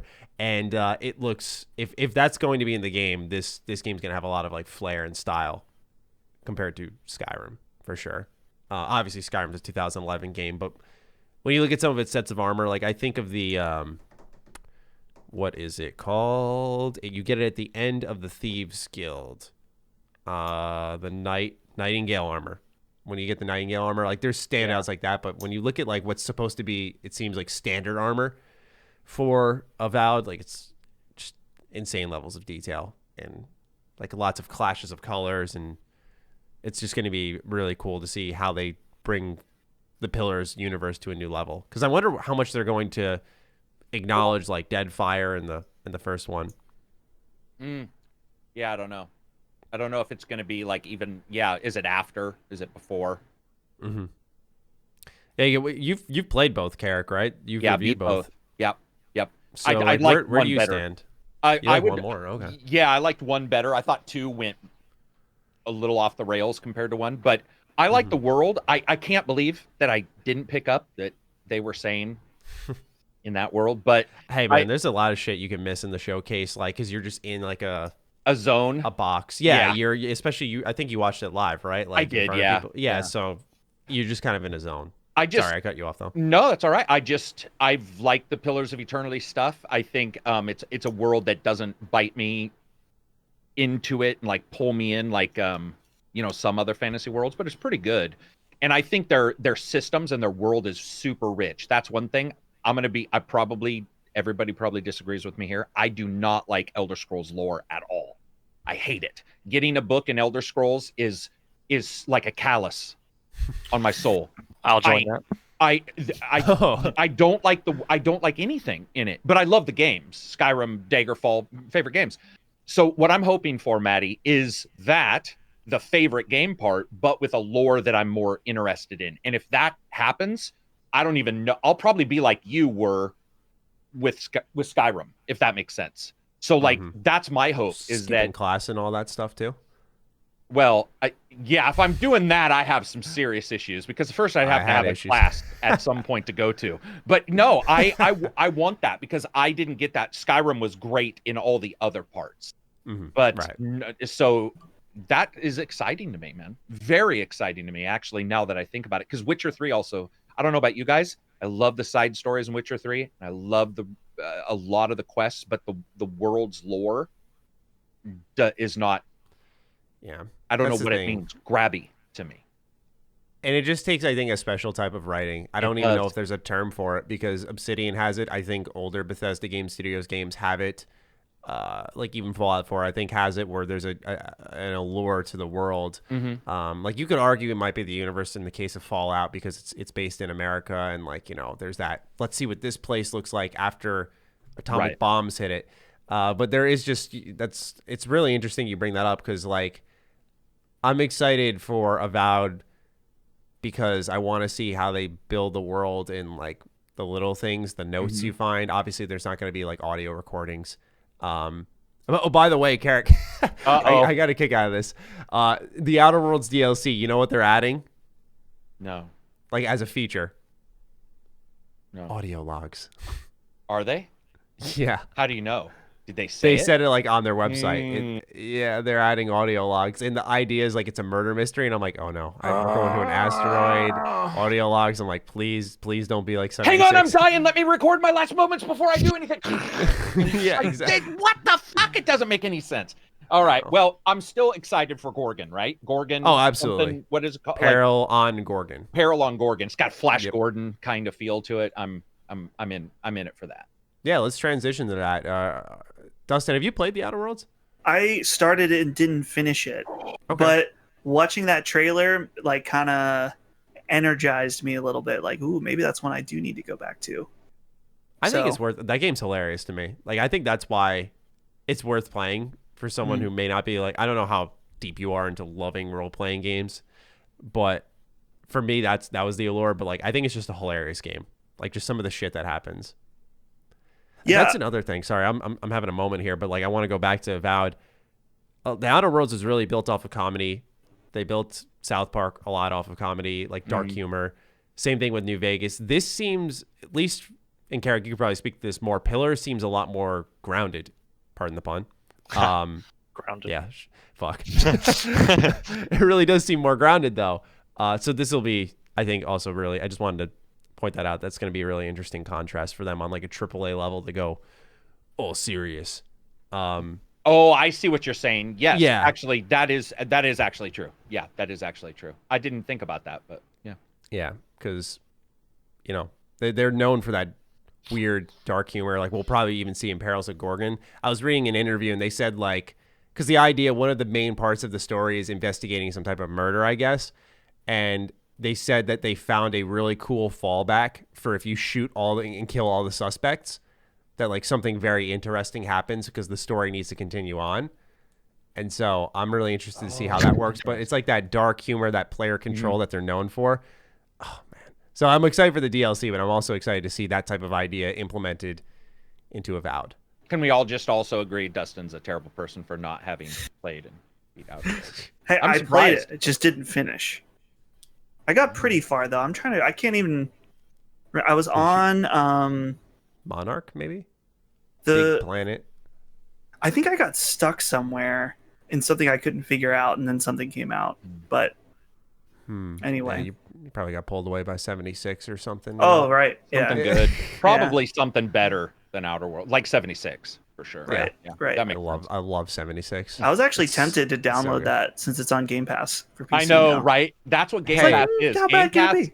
Game Pass is the drug buffet where you don't know if the drug of choice sounds like a good idea, but it's there. So you're like, Yeah, you know what? Hashish? I'll try it. Fuck it. yeah. Man. Hey, man, I'll just say this much about 76. I don't think Wastelanders is that bad, but once Wastelanders is over, there's really no like end game content. Some of the vanilla stuff got rehashed through Wastelanders. I haven't paid attention to any updates since. There's been updates since. Like Nothing meaningful. Yeah, I was just being I was sorry. gonna say. Yeah, No, I mean, I only know because like I'm subscribed to Juicehead and I talk to him and I'll just see like his video pop up on my feed and he'll be like, Yep. I've seen, at least from what I've picked out, it usually says like there's a exploit. colossal issue or an exploit. I always see on my phone new Fallout 76 exploit, and I'm like, oh damn. Yeah, I know. It's just like a revolving door of problems for that game. So if they keep doing stuff like main story content and adding quests in, I'll gladly go back to it because I love Fallout. Just not a huge fan of 76. All right, let's move on to our next game. Let's see what the list has for us. Forza Motorsport. Karak, all you. Yeah. I mean, I know people like Horizon better, and I'll gladly accept that. I think that makes sense. But I am a fan of the harder, crunchier sim kind of games. And Right. Forza's nowhere near like the more simmy ones on the PC I like to play, but it's a console kind of sim.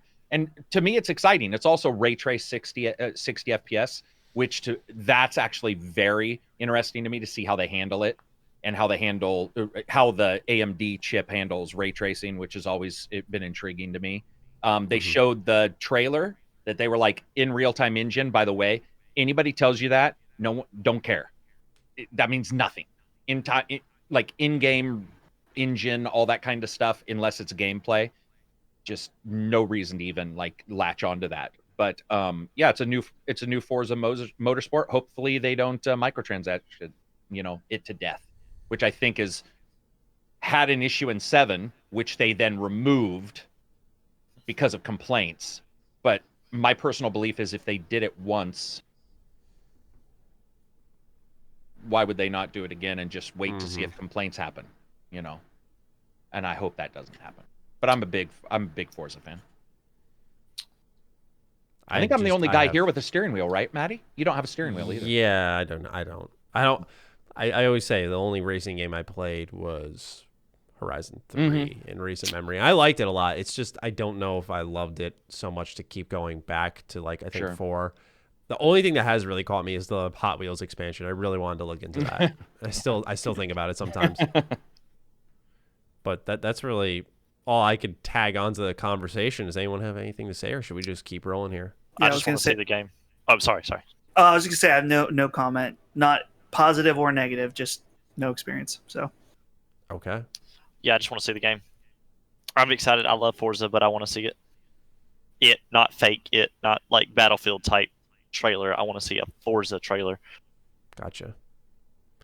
All right, we actually have a quick one under our belts, ladies and gentlemen. That only was 2 minutes of our show as compared to our marathon discussions. This one probably won't be as quick. We're talking about State of Decay 3. This one really, it was one of those, like, when I was watching it going, no way. Like, are they actually doing State of Decay 3? 'Cause I was thinking, we just got the Juggernaut edition for State of Decay 2, so why are they announcing 3 already? But they went through with it. They did reveal it. It's Undead Labs' next game. And so, Karak, I know you're a big fan of the franchise. I am as well, but I wanted to get your take first. What do you feel? How do you feel, rather, about SOD 3? Well, did you think it was... So you guessed it?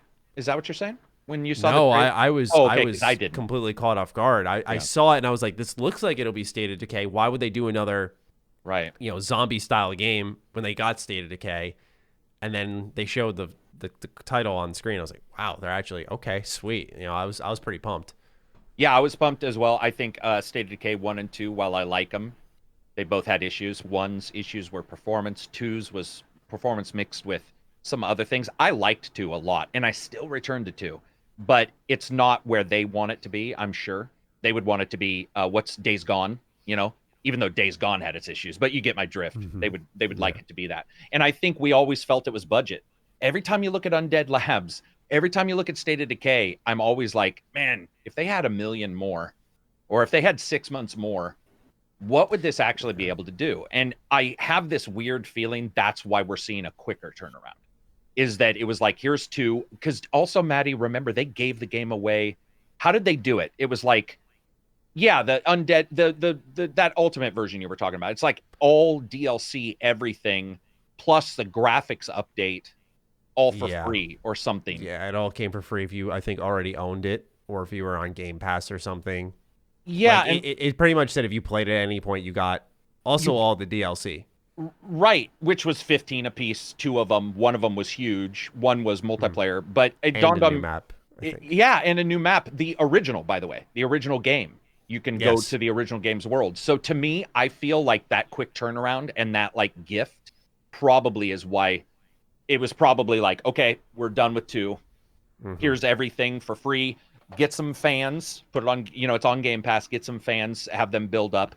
Also, just like Sea of Thieves, State of Decay has insane numbers on Game Pass, like unrealistic numbers. So it makes sense. Hopefully they get the money, right? And the time, because I would like to see them put it together.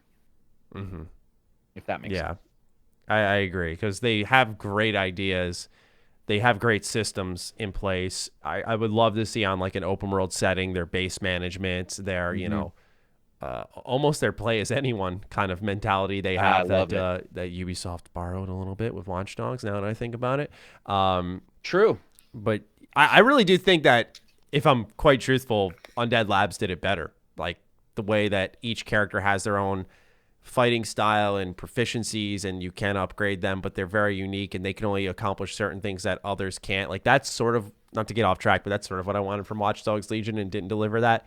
So to think of them taking this into post-apocalyptic, which speaks to me, and then open world, I imagine, would be really, really exciting.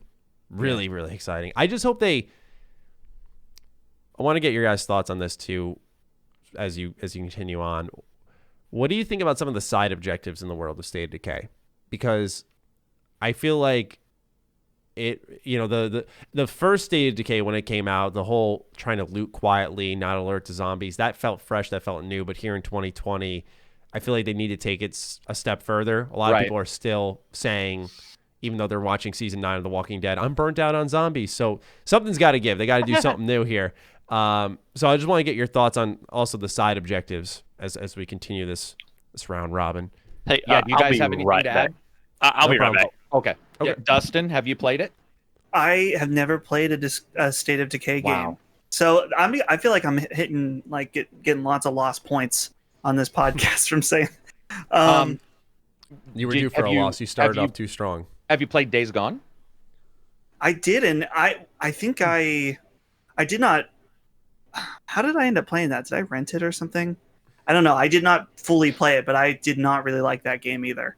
Okay. So I don't know if it's just like, it's not that I don't like zombie games, because obviously a zombie game is so loosely defined. But the only comment I do have is that I saw that tweet that this game is basically, they said, in early pre-production, right?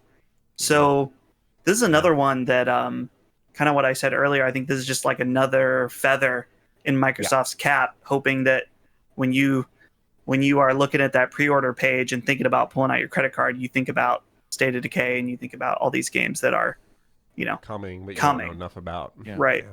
It's a good point. Yeah, I mean, that's how exclusives are going to work for the next 2 years for all the systems. It's Right. just like when you buy them, don't buy them day one for exclusives, you jackasses. If anybody's out there thinking of doing that, you are dumb. But yeah, with this game, I think the multiple skills per person is probably one of the best parts, like Maddie said.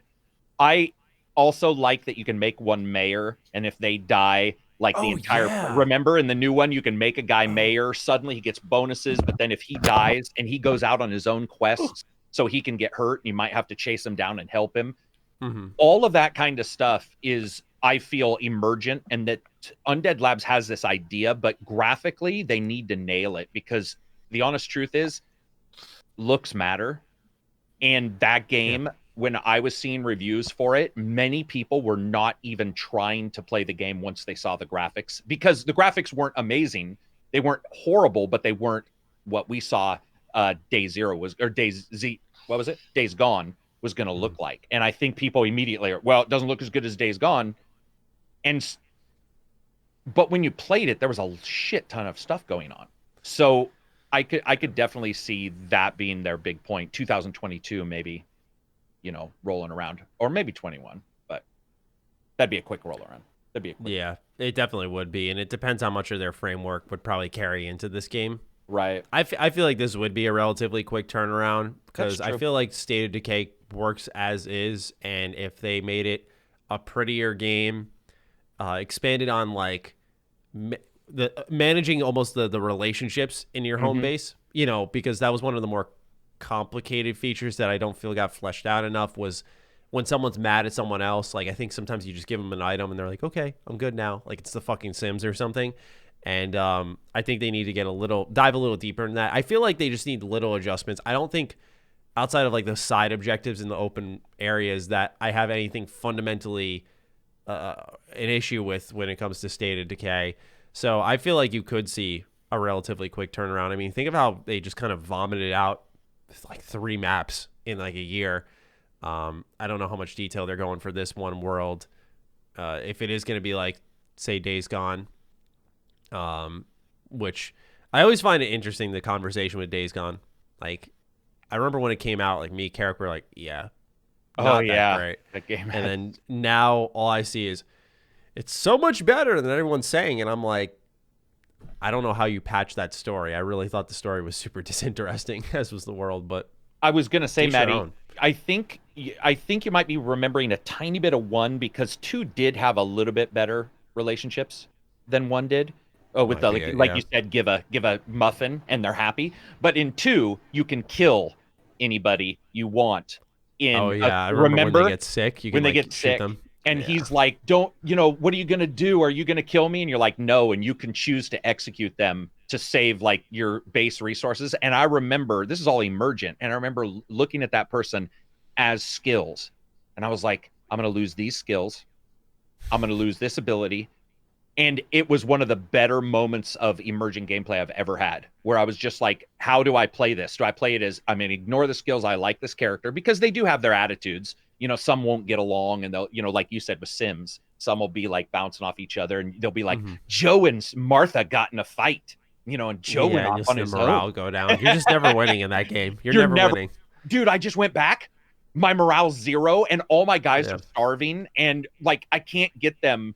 It's just like Mope Town. Everybody's like, So, exactly, because you'll like go out, you'll be like, nice, I got a lot of food, but I dinged up my fucking car in the process, and I'm out of fuel. So now you guys got to live off of this for a while until I figure something else out. It's so and then crazy. They'll get pissed. So. Yes, I'm excited for it. I'm excited for it.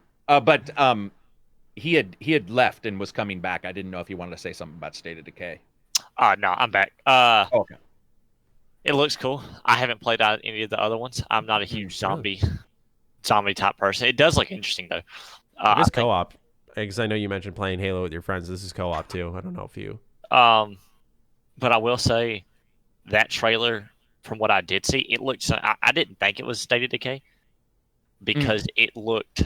God, I'm trying to think of a creepy type game. I don't know. It just had a creepy vibe to it, or like like a little. It was different, and I think it set the tone pretty good for what it was. Yeah, I agree. It had a different feel to it. But not much to go off of mechanically speaking. Just need gameplay. Exactly. Wait, was that gameplay? It wasn't, was it? No, that was a I didn't think of a deer with I a mutated wish. face. That's what I thought. I just didn't know if I remember. Yeah, I just want gameplay. Then I can have more of an opinion. The only thing that threw me off was in the beginning, they just had that really loud woman scream, and I was just like, okay. Yeah.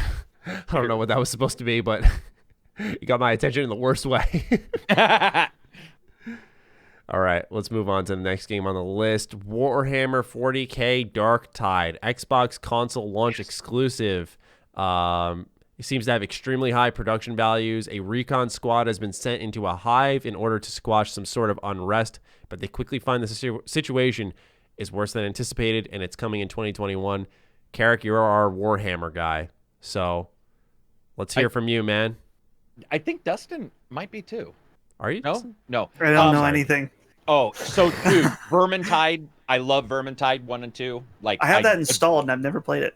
It's so good. Oh, I need to my play God, it. it's so fucking good. And the It's idea, literally Left 4 Dead, but it's like but with D&D characters, and yeah, it's just, and they've got some issues with, I know later on people haven't been happy with every patch they do. That's pretty much the way multiplayer games go. But the idea of Warhammer 40, dude, I'm into it. I own the other Warhammer 40,000 4-player co-op shooter. I think it's Inquisitor, and it's good, but it's pretty slow and methodical. It's a couple years ago. It doesn't feel like Vermintide, and those guys nailed up close combat. So with Vermintide, so the idea of fighting off gene stealers and tyrannids and fucking all these different heretics, I am so into it. Like I cannot wait. I've asked you, but could I just hop into any of these Warhammer games? I've played Vermintide, but could I just hop into any of these and enjoy them? Yeah, do you mean video game wise? Like video game wise. Yeah. I don't see. I mean, because they always start out with, in the Imperium, but they always do they've always got some jackass who's giving you the 1 minute starting. So yeah, Warhammer's into that. I mean, it's going to be thick. You're going to be like, who's doing what now? But they try to explain it. They'll usually, if you're the Space Marines, they'll be like, Space Marines are genetically engineered. They've got to give you in a world. Yeah. And you could pretty much get into them. I mean, some of them are deep though. I played one that was a strategy game where they didn't really even do that because they were so into the strategies of various typical, characters in the game world that it didn't reach out and help at all. But I think most of them, as long as you don't want to deep dive, you're fine. Yeah. But anyway, yeah, I'm stoked. I like Fat Shark. I think Vermintide 1 and 2 nailed it. So for me, this is like the one that I'm pretty sure I'll probably end up liking as long as they don't fuck it up horribly. All right, cool. Cam, are you a Warhammer fan at all? Dude, I don't even know what that is. Wow. All right. I'm gonna be honest with you. Like I was like, I have no idea what that is. All right, no problem. And we will just So because sorry. I certainly So don't sorry. have much to add. No, I don't have anything to add. Dustin doesn't. You don't. So let's just talk about the Medium. Previously revealed at a earlier event this year. We actually got a decent look at seemingly gameplay. I'm going to read this right up here from the GameSpot article we're looking at. They said, we got a sense of the mysterious events that seemed to take place before the game began, ending in a gunshot. The nightmare scenario can be lived by the titular title medium, who seems to be looking for a way to change history. I thought this one looked really interesting, to be honest. I really think it looks different because you have these two I don't have a full grasp on what it is, but if it's what I think it is, it seems extremely different. Because it looks like you're going back and forth between these worlds, and they're almost running simultaneously, and they're vastly different, and they're like feeding off each other. So you need to do something in this hellscape, and then once you do it there, like something in the real world supposedly changes or something like that. It looks, like I said, really different for what it is. So I was actually really keen on this one. This game, I'm not sure what they said about it, but is this game co-op? Do we know that? I don't. Because this looks like it could be a really good co-op game, potentially. You might be also in your brain thinking of the game A Way Out. Yeah, it really gave me it that type doesn't of it? nostalgia. Yeah, but very much so. The vibe of it gave me a Stranger Things vibe from the two the underworld and the real world. That alone will make me at least look into this game. It looks really interesting. Cool. Yeah, I wonder if it'll be anything like Titanfall 2 had a mechanic about going between two worlds, and also Dishonored 2 had a mission like that. Do you know what I'm talking about? Did you guys play those? I played Dishonored Titanfall 2, 2, but I'm trying to think of what mission in Titanfall 2 you did that. I do remember Dishonored 2. Dude, there's the mission where you're clicking between like the past and the future. Titanfall 2 is the one with the super short story. It's like 4 hours, right? The single player. That sounds real 4-6 hours. Yeah. Oh man, I barely remember that. Yeah. Yeah, I don't even remember this mission. Anyway. Yeah, but yeah, they also did a similar thing in Dishonored 2 where you had this device that you could go through, and also Dishonored 2. I'm bringing it up, fucking awesome game that not enough people checked out. But I agree. I always like those Wholeheartedly types agree. of mechanics. So, Yeah, hopefully it's cool. I agree. I think it has a really good chance to be cool. Karak, what do you? Yeah, I do you agree with think? everybody. I think the idea of the split worlds is awesome because, like, the Stranger Things comparison. I'm a huge fan of Stranger Things. So the idea of like having two worlds at the same time, sort of jumping between them, could be very cool. It did look a little. I don't know what you guys think, but at times it looked really, really janky graphically, and then other times it was like its cutscenes looked terrible, which is the opposite of what we're accustomed to, or something. There were times where I was looking at it and they were showing little bits, and I was like, man, this doesn't look very good. And then they showed her like walking down a hallway, and then in the other world, like a cave. And I was like, damn, that's awesome looking. So, it depends on its production values, but I'm definitely into any game like that.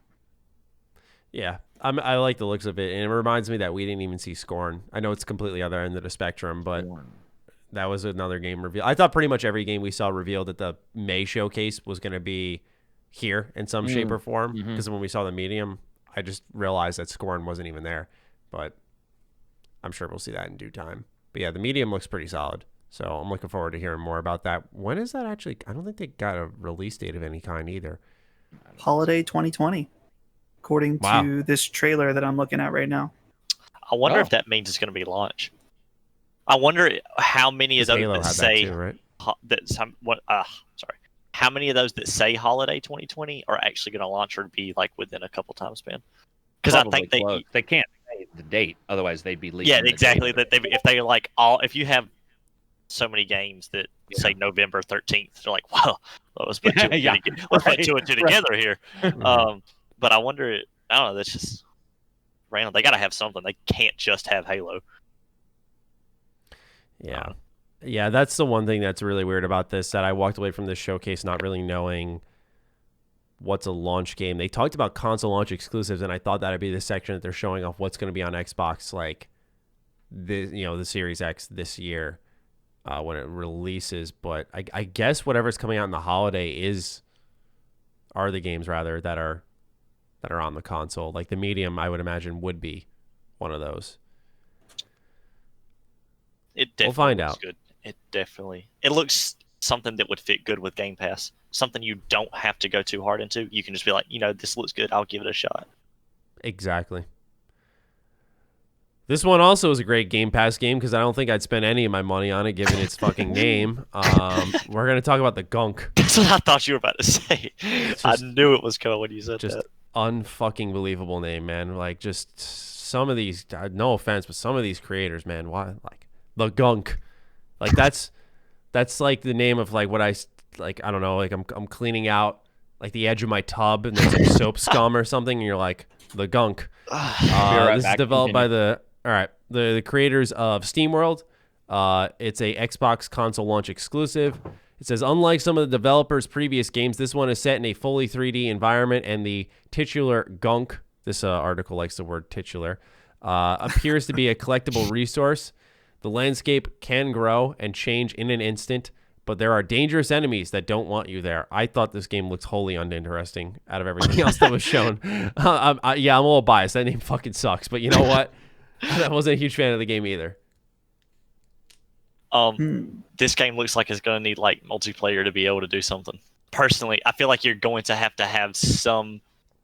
There's going to have to be something that grabs you because I saw nothing that grabbed me. If I remember correctly, the only thing he did was running around with like a vacuum, sucking up that stuff, So, right? And like links to Time Sweeper. like I don't know. I'm not interested at all. But like you said, looks like maybe something for kids if they're trying to do that. But I don't know. It had a creepy vibe. And I don't know. Man. Yeah, it sure did. Its name when it appeared, like that scared me, man. Someone would go that far. Yeah. Karak, what do you think of the Gunk, the game? I mean, at times it looked pretty, but I didn't know what was really going on other than sucking up black oil and stuff like that. But I'm always in for those kind of weird games. So at one time, it did actually give me a Beyond Good and Evil vibe, especially with the music and some of her particular animations. But I'll have to wait to see. I mean, like everything, I'll just have to wait to see. I would pay good money to see, like, in my sub feed, the Gunk buy, wait for a sale. Yeah, rent, review of the Gunk. Yeah, just on my feed from Karak. Just the jokes you could conjure up. Yeah, that would be one of your best reviews for sure. All right, let's just keep rolling here. The next game we've got on the list is Tetris Effect Connected. Woo! Hell yeah. Yeah, Tetris Effect is finally coming to Xbox. I guess this was this PlayStation exclusive or something? Sorta. It's now out on PC and Oculus Quest. So it originally was PS4 exclusive though. Okay. I tried to play Tetris, I think, what was it, 99 or whatever on the Switch, the Battle Royale Tetris game. I guess I'm not good at it because I always lost, and I really didn't know when I was making progress and getting deeper in the game. But what do you guys think about Tetris Effect? Wait, have you not played this game, Maddie? No, I haven't. Oh man, this is one of my absolute favorites of the gen. Like, I love this game. I reviewed it, and my initial review was like a 9.5, and then afterwards I regretted not giving it a 10 because I think this game is a game that I'm going to play for like the rest of my life. Wow. Yeah. Why? Sell me on it here. So do you know the shtick of it? Like, yeah, you make the shapes fit together, you clear rows. Obviously a Tetris, but yeah. Tetris Effect is like this super audio visual experience of playing Tetris that's like this entire journey through all different, like each level is so unique, each with an awesome soundtrack. Like the soundtrack for this game is incredible. I actually bought the vinyl for the soundtrack. It's so good. Oh, nice. I don't really know how to describe this, but like this game, it's a game about blocks, but it's somehow, with the way it uses its visuals and music, it makes it like this emotional experience that by the end I was like moved by the whole thing. Okay, and so define moved. Like, did you feel more compassionate walking away from this experience, or I don't even know how to describe it. Loss? Well, the music really, the music is, there's it's not just like instrumental. It also has like lyrics and stuff. Oh. So not even not that the lyrics are like super impactful, but I don't know. This game has this like emotional quality to it, especially the end credits song. Really, really good. But yeah, this game's sweet. Unfortunately, with the Xbox version, they won't have a VR component, which the VR for this game is really, really top notch. Okay, so how does it work in VR? Because I have Oculus. Would I be able to play it with that? Yeah, I have the PC version as well, and it works on my Oculus, no problem. Okay. So, yeah, the VR version, I mean, it's just a more immersive version of the game, just because obviously you can't. There's no distractions when you're playing in VR, and there's so many particles and stuff. But yeah, this game is really sweet. I'm excited that Xbox players will get a chance. Oh, the one thing about the VR version is that it's a bit of a conflict for me because on the PC version, you can run it at like, if you have a TV that can do it, you can run it at 1440p and 120 frames per second with like max particle setting. And it is just the most amazing thing you'll ever see on your TV, especially if you have an OLED. It is like absolutely, it's just stunning. Mm-hmm. But I recommend playing it in both regular and VR. But okay, yeah. Karak, have you played? Or sorry, Cam, you were gonna say something. No, you go ahead. Go ahead. I was just gonna ask one of you two if you had played Tetris either, because it seems Dustin's pretty enthused by this. Oh, dude, I'm hyped. I used to work at UPS. Tetris was my job. I loaded the trailers. I'm so glad, and I mean this in a great way. I'm so glad someone enjoys it much. I really, when it first popped up, I was with a buddy, and I was like, dude, Tetris, brand new, coming out 2020, and I was like joking. I thought that it was just like a transition, because remember they did like the pictures of like people in the trailer, like they didn't start to show it was Tetris. I didn't know the blocks were actually Tetris, so I was joking. I was like, dude, look, we got Tetris coming out. I was bragging about Xbox, and then I was like, holy crap, we actually got Tetris. But yeah, I mean, I liked it. I used to like it when I was a kid, but I did not know that it had all that. That'll make it. That actually does sound interesting, though. How do you play Tetris Battle Royale, though? I'm actually curious. How did that work? You're literally like, it's a normal game of Tetris, so you're like in your own thing, and you can see, I think, like other people, and like it's about, you get these, I think, abilities or these power ups in the middle of matches, and you can like choose where you want to send extra blocks and kind of help remove players from the game. Gotcha. But for me, as a bare bones Tetris amateur, I did not really have that much of a chance. I think the first I got was like 20th place. Matty, I will say that I think Tetris is a top 5. Like in general, Tetris is a top 5 for me, and I do not like Tetris 99. So okay. Only Tetris game I played a lot was the Xbox launch Tetris, I think it was. Tetris Worlds. Yes. Yeah. I played that a decent amount. And it's because I didn't have many games, and, because I thought Star Wars Clone Wars, the game that came with it, I was like, oh, hell yeah. Like, I love the clones. I still love the clones to this day. It was that dual disc. Yeah, exactly. And I thought to myself, like, oh, yeah. Like, I thought of Battlefront, essentially, which eventually did happen, but I thought that was it. And I was like, oh, fuck yeah. Like, I'm going to run around like a clone trooper, and you're, like, in vehicles. And all I did was go on Geonosis and run around as Jedi that whole game. That's all I did. Like, I didn't even bother with the story. It just was not fun to me. But, yeah, that was my only experience with Tetris Worlds. I played this a lot, Tetris experience. Right. Karak, you look like a Tetris guy to me. No. I used to. I'm not a big. Don't lie to me. Guy. It's true. I like columns though. You like what? Columns. It's the Sega version of Tetris. It was like one of my favorite games when I grew up. I fucking adored that game. But really? I wasn't a big fan of these recent ones. But from what I hear in my Discord and when they announced it, everybody who's played this game thinks it's like the best game in the world. So. Sounds like Dustin likes it too. Yeah, it's like, I mean, it popped up and people were like, it was like Beatles coming home. And I was like, what is happening? I mean, people were stoked. And it was a lot of people who say the same thing. They're like, I'm not, I don't love Tetris, or even if they did like it, they just think this game is incredible. So it was a big deal for people who it was a big deal, obviously. Just it was a deal that missed me. It's almost like when somebody announces something for Minecraft. I'm like, that sounds cool, but I don't have any clue what you're talking about. Even though I like Minecraft, I do it on my own time and stuff. So very happy it's coming out. I'm sure I'm going to try it now because everybody keeps talking about it. I might try the VR version though, since that's my entire house is set up for VR.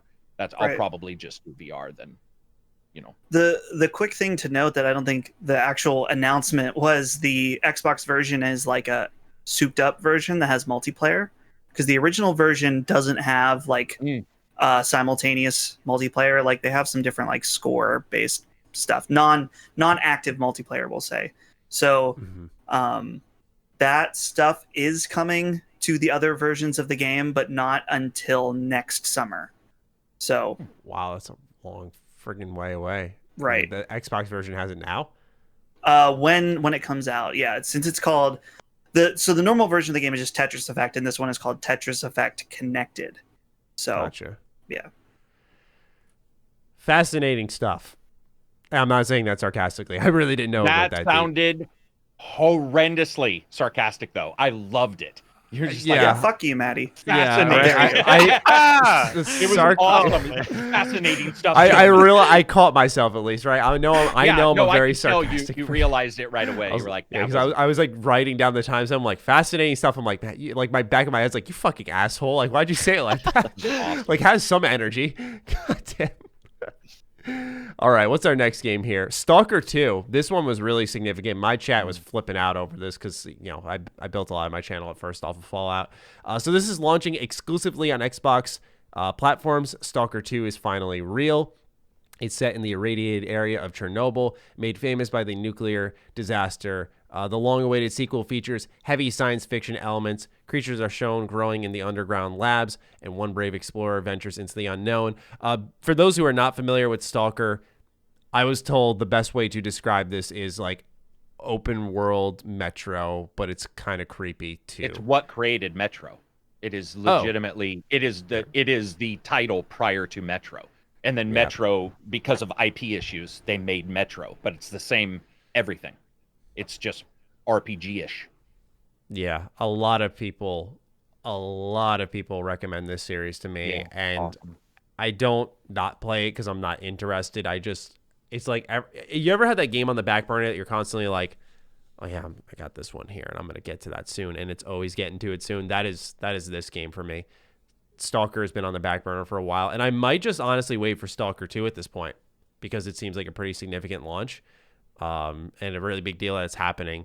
But this one we actually saw what looked like in-game footage of the world, and it was pretty atmospheric, pretty moody. I liked what I saw. I was pretty hyped by it. It, you know, especially in a world where like Fallout isn't as loved and as exciting as it once was. Don't get me wrong. Bethesda tomorrow said like, hey, we're making Fallout 5. I'd be on board. But right now, with the way Fallout stands, I think Stalker becomes a little more exciting for me personally. But what do you gents think? Any Stalker fans here in the chat? Go ahead, guys. I was too young because when I saw this, I was like, I have no idea what Stalker was. But then I looked and I was like, oh, I think it came out was like 2007 or something, which is it does look really cool though.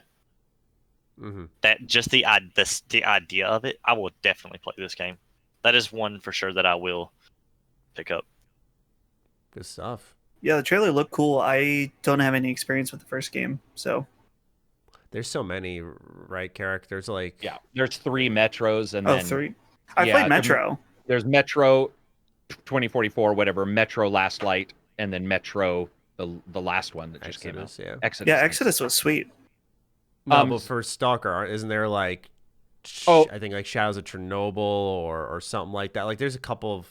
I think there's DLC or something, but yeah, there was all kinds of issues. I can't even remember what happened with this, but there was IP issues of some kind, and so Metro became the thing, and then it was also a little bit more shootery, and so people went to that. But the original Stalker was like not Eurojank. I don't know how to describe this game. It was like Gothic compared to Skyrim. So, well, I guess that is sort of Eurojank, but like more crunchy. And man, I don't want to steal the same, but it was like a Dark Souls version of a shooter. So because you would go into an anomaly and you would just die, or there were these weird things, and it was one of those games that didn't explain a bunch of shit to you. It was just like, you are Russian and this is bad place near Chernobyl, and you're like, all right, and then they're like, mad.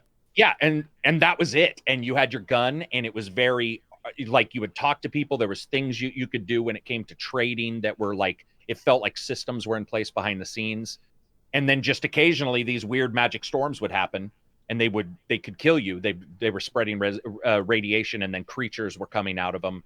So I had almost Half-Life feel to it as well. And it was at the time, it was phenomenal because there were so many things to explore and interact with that it felt like it was a bigger game than probably it really was.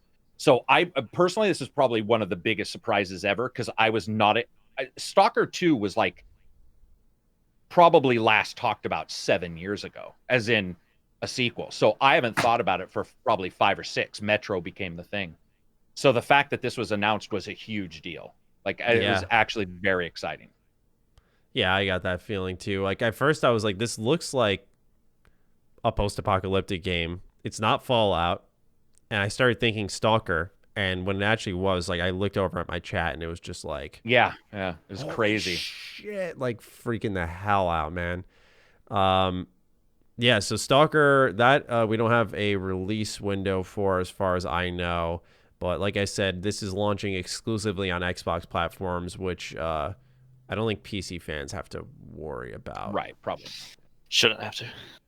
Unless, you know what? I think this was during the section where they said console launch exclusive. So Stalker 2 might just be on. I got to check that Could real be quick. a time delay. Could just be like X amount of months it's only on there, then it's coming to PC. Because I feel like they want to market that Windows 10 also. I think Maddie, I'm pretty sure that indicates it's a console. It'll release at the same time for Windows and console, but it is a console exclusive for the Xbox. Okay. Okay. Yeah. Mm-hmm. Sorry. That's right. Okay, cool. So next on the list, we've got Psychonauts 2, where we got Jack Black singing his heart out. We got good-looking platforming. I've never played the first Psychonauts. Should I? I don't know yet. But this was a very interesting trailer, and it was one full of gameplay. So we actually might have a decent amount to talk about here. Whoever would like to take it away, because I really can't add anything to this. I like 3D platformers, but... I thought that this was a mistake having Jack Black start out this, because I thought it was like, whoa, Brutal Legend 2, and then it wasn't. A lot of people say that, yeah. So, yeah. Real quick, Maddie, remember I told you about leaving at 7? Mm-hmm. So I'm gonna have to get out of here in just a second. Yep, you're good, man. Just so you know. But thanks for having me again. Of course. But yeah, Psychonauts 2. I never played the first one. This game, I feel like we've been hearing about this for forever. So yeah, I'm a little confused. But I guess it's coming out next year. Did they say? I thought there was an indication of next year on that one. Yeah. It looked pretty far along. It was a pretty meaty trailer in the scheme of things. Cool. But yeah, seems neat. But on that note, I'm gonna head out because I got a double date tonight. So have a good. Should be tons of fun. So hey, nice chat with you guys. I'll talk to you. Of course, man. Yeah. See ya. Enjoy your date. All right, Cam, you're stuck with us. I'm sorry, Cam. I got so much to do. Oh man, the sarcasm. Did you hear it? Yeah. Now we got to point it out here on the show, just because what I did. Stuff. Yeah. Fascinating. Sounds exciting. All that stuff. Karak, are you a Psychonauts fan?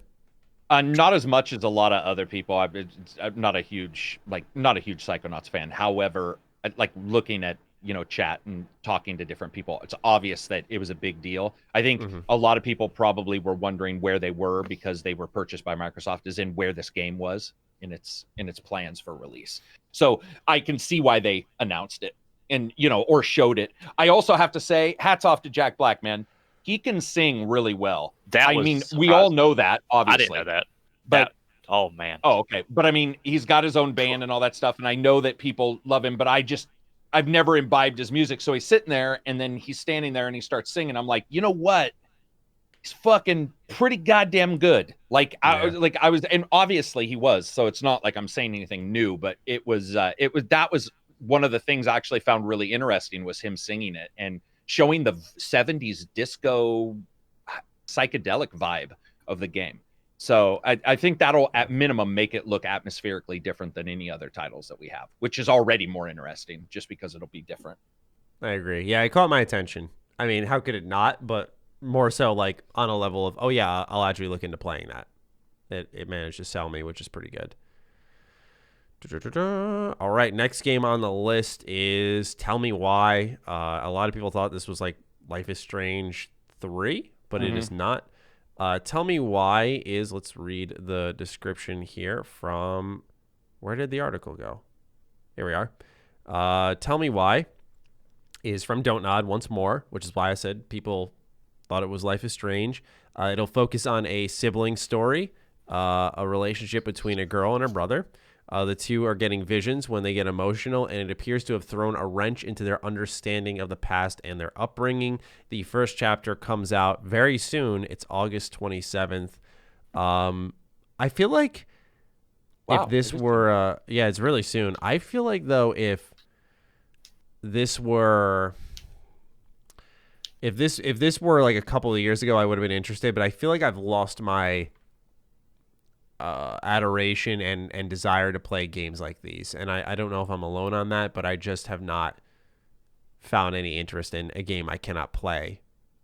And that's coming from someone who loves stories and sometimes just plays a game for a story. I just feel like these games are sort of lost on me now. Games you cannot play, what do you mean?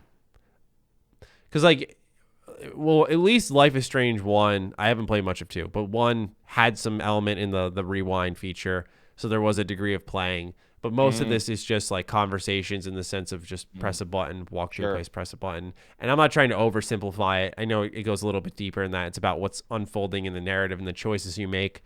It's just that these games where they're just, like, pretty much trying to only specifically tell you a story, and there's no other elements, we'll say, of the game, don't grab hold of me like they used to. I'll still advocate for people playing Life is Strange 1, but I digress. This one didn't grab me. I mean, it looked a little bit like it could be related to Captain Awesome or whatever that one was. Captain Fantastic, or the free one, because the little kid looks like that kid's model, like as in they look like they are from the same game. So when they say it's not Life is Strange 3, or we don't see Life is Strange 3, I'm wondering if it still is a shared world, because obviously there's some kind of magic or psi powers going on because they can see events and stuff. They have visions and all that shit. I mean, I actually agree with you.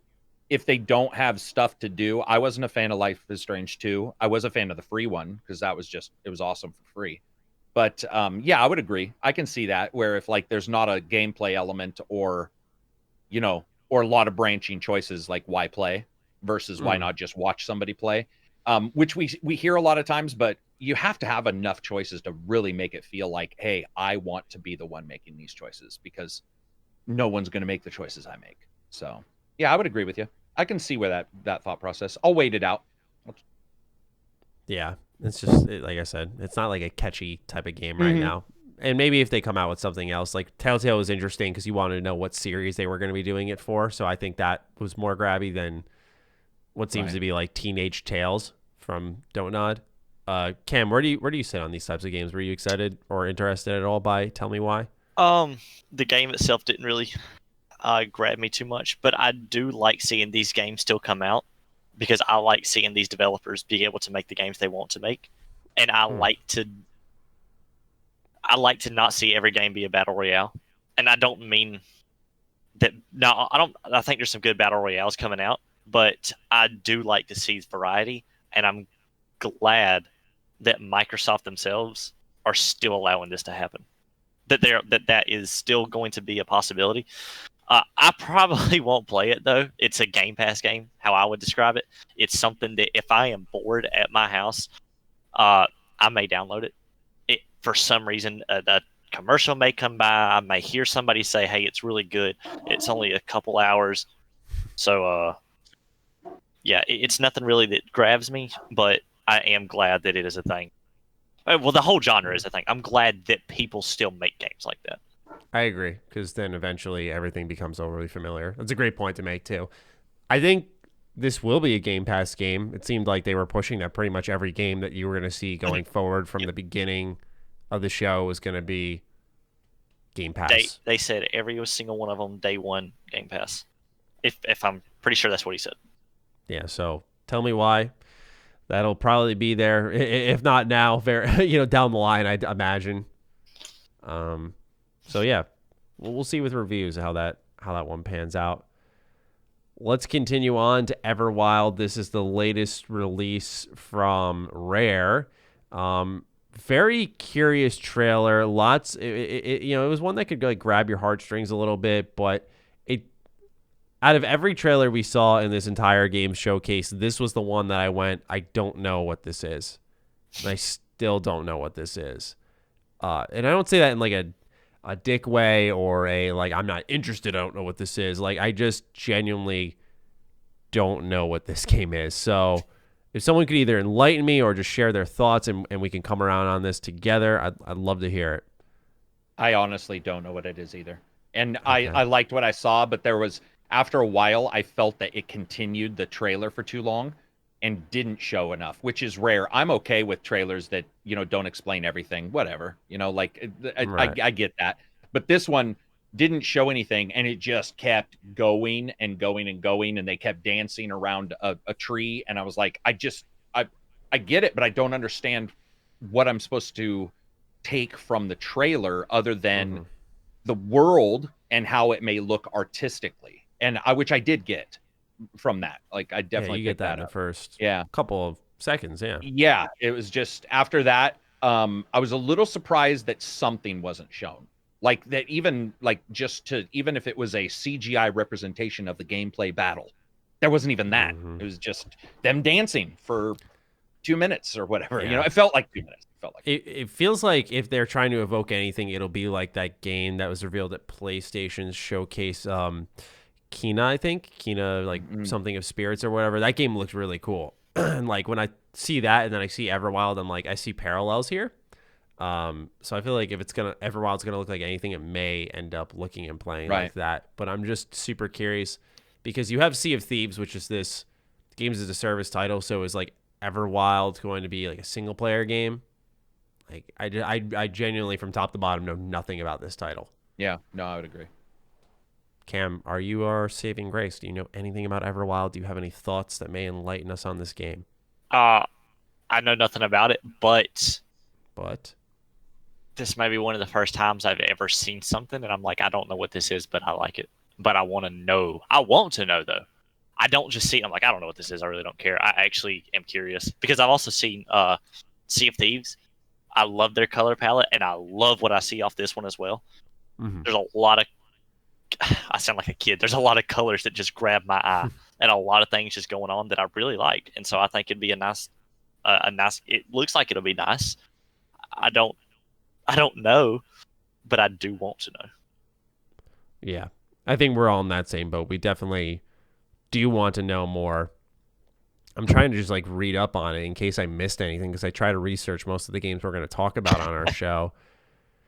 I'm trying to see here. While the trailer doesn't feature any gameplay, it does set the stage for the title's core story and possible mechanics. I'm like, what? Like, what did you see that I simply could not?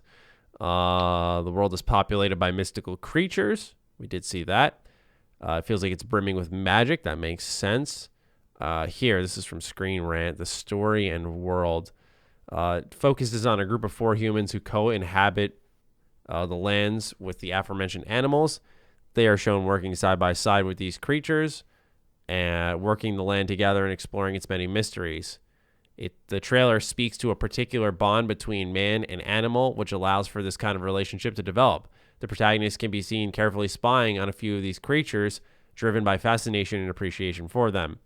One of the central themes of the trailer is the concept of a rhythm, which can actually feel and utilize, which few can actually feel and utilize. The ending of the footage shows the humans helping an injured deer through the help of a mysterious glowing animal-like figure. The humans seem to have a spiritual connection, not just with the world of Everwild, but beyond it. So, yeah, it's interesting, just doesn't give us much. At this time, Everwild has not received a release date or potential launch window. It confirmed that it would be made exclusively for Series X and would likely be receiving a PC port. Given that Rare's heavy commitment to Sea of Thieves is happening right now, it's possible they are waiting to release more concrete info once they are ready to unveil Everwild's gameplay. And maybe we see it in the next showcase, I don't know, but not much you can really take away from this particular launch here, or this particular trailer, other than, hey, looks cool. Matty, real quick, earlier when you said, would you like to know more? When you said that, Starship Troopers popped into my mind. Have y'all ever watched that? Yeah. No. Yeah. What is that? It's like, Maddie's never seen any movie you've seen, just so you know. Correct. That's pretty much what Correct. I found. Carrick, do you remember around Oh, sure. the I watched it last week. Yeah. Yeah, when they're like, would you like to know more? Dude, that popped into my mind, and everything Maddie said, that's all that kept going through my mind.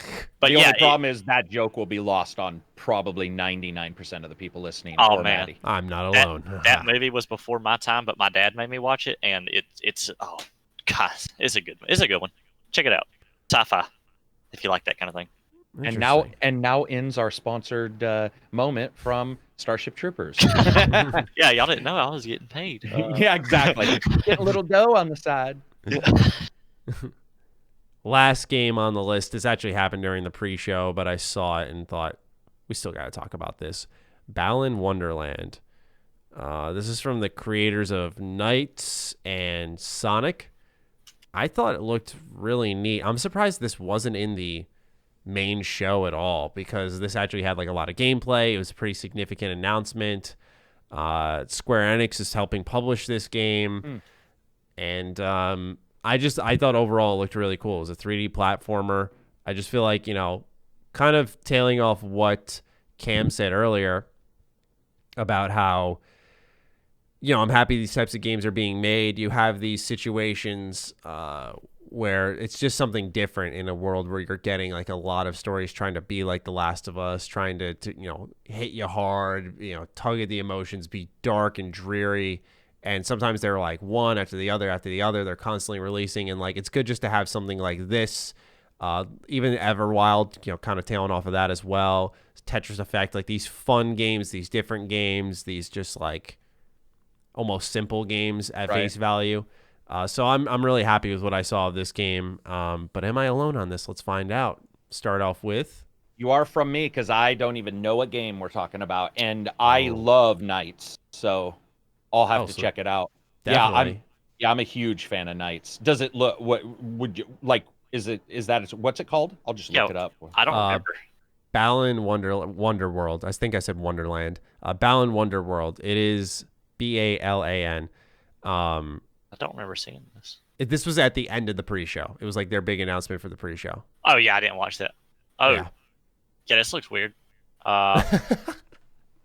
So that's the thing. Yeah, I didn't know. You just surprised me. I had no idea what this was. So sadly, not a good surprise. I'll just leave you with that. All right. Karak, as a huge Knights fan, what do you think? Yeah, no, watching this actually, man, this looks like, it looks rough, but it is just a trailer here. This actually is exactly like Knights, color scheme wise. I'm like Knights is Christmas night. I've got Christmas Knights. I fucking know that you change the date on Knights in your system to change the weather in the game. Like, I know all the tricks. I'm a huge Knights fan. This definitely is something that I will check out. Cool. In fact, that looks like, the little kid even walking up to the globe is right from Knights. So yeah, it looks awesome. I had not heard, nobody's told me about it. Hadn't heard. This is the first I've ever heard of that game. Yeah, I think it was a mistake that I don't know if they had a choice, but I think it was a mistake to put them in the pre-show, because it was, I think either a significant announcement or like a really cool one that got buried. Like, that would have been one of the uplifting, because a lot of the pre-show announcements, like there was this one mech game, Exomech or something like that. I saw that this morning, yeah. And I'm just like, that should have been in the main show too. Agreed. Like, I'm glad they had cool stuff in the pre-show, but this is the type of stuff that would alleviate the pressure that was put on the main show, because there was not a lot of, it's weird, the lack of self-awareness that they're like, hey, we have all these CGI trailers and we know that we just had an issue recently with not showing enough gameplay, and we have these 2 big gameplay trailers inside our pre-show. Maybe shift them around a little bit. Put Destiny 2 in the pre-show. Could it not be? It's on PlayStation too, and Switch, and it may not be a Xbox Game Pass game. I don't know. I don't know what they said, so that might be why. Because if it's not on Game Pass, then they couldn't say, by the way, everything you're about to see is on Game Pass. That could be it. Could be something. Very good point. Very good point. I would argue that's exactly it. That's definitely a good point.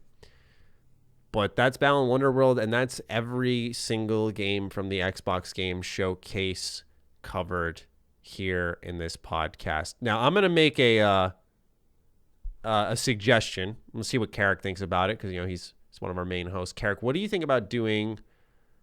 Because we're at 2 hours and 25 minutes. What do you think about doing because normally our questions, no matter what, go on for an hour. We have a decent amount. What do you think about doing a mailbag, splitting it up? First half in the beginning of the show during our intro, second half in the end of our show next week. Because it is 7:20 and I am fucking starving. I'm going to be straight honest with my audience. I am starving. Yeah, no, that's fine. I mean, these kind of events and podcasts are a little different anyway.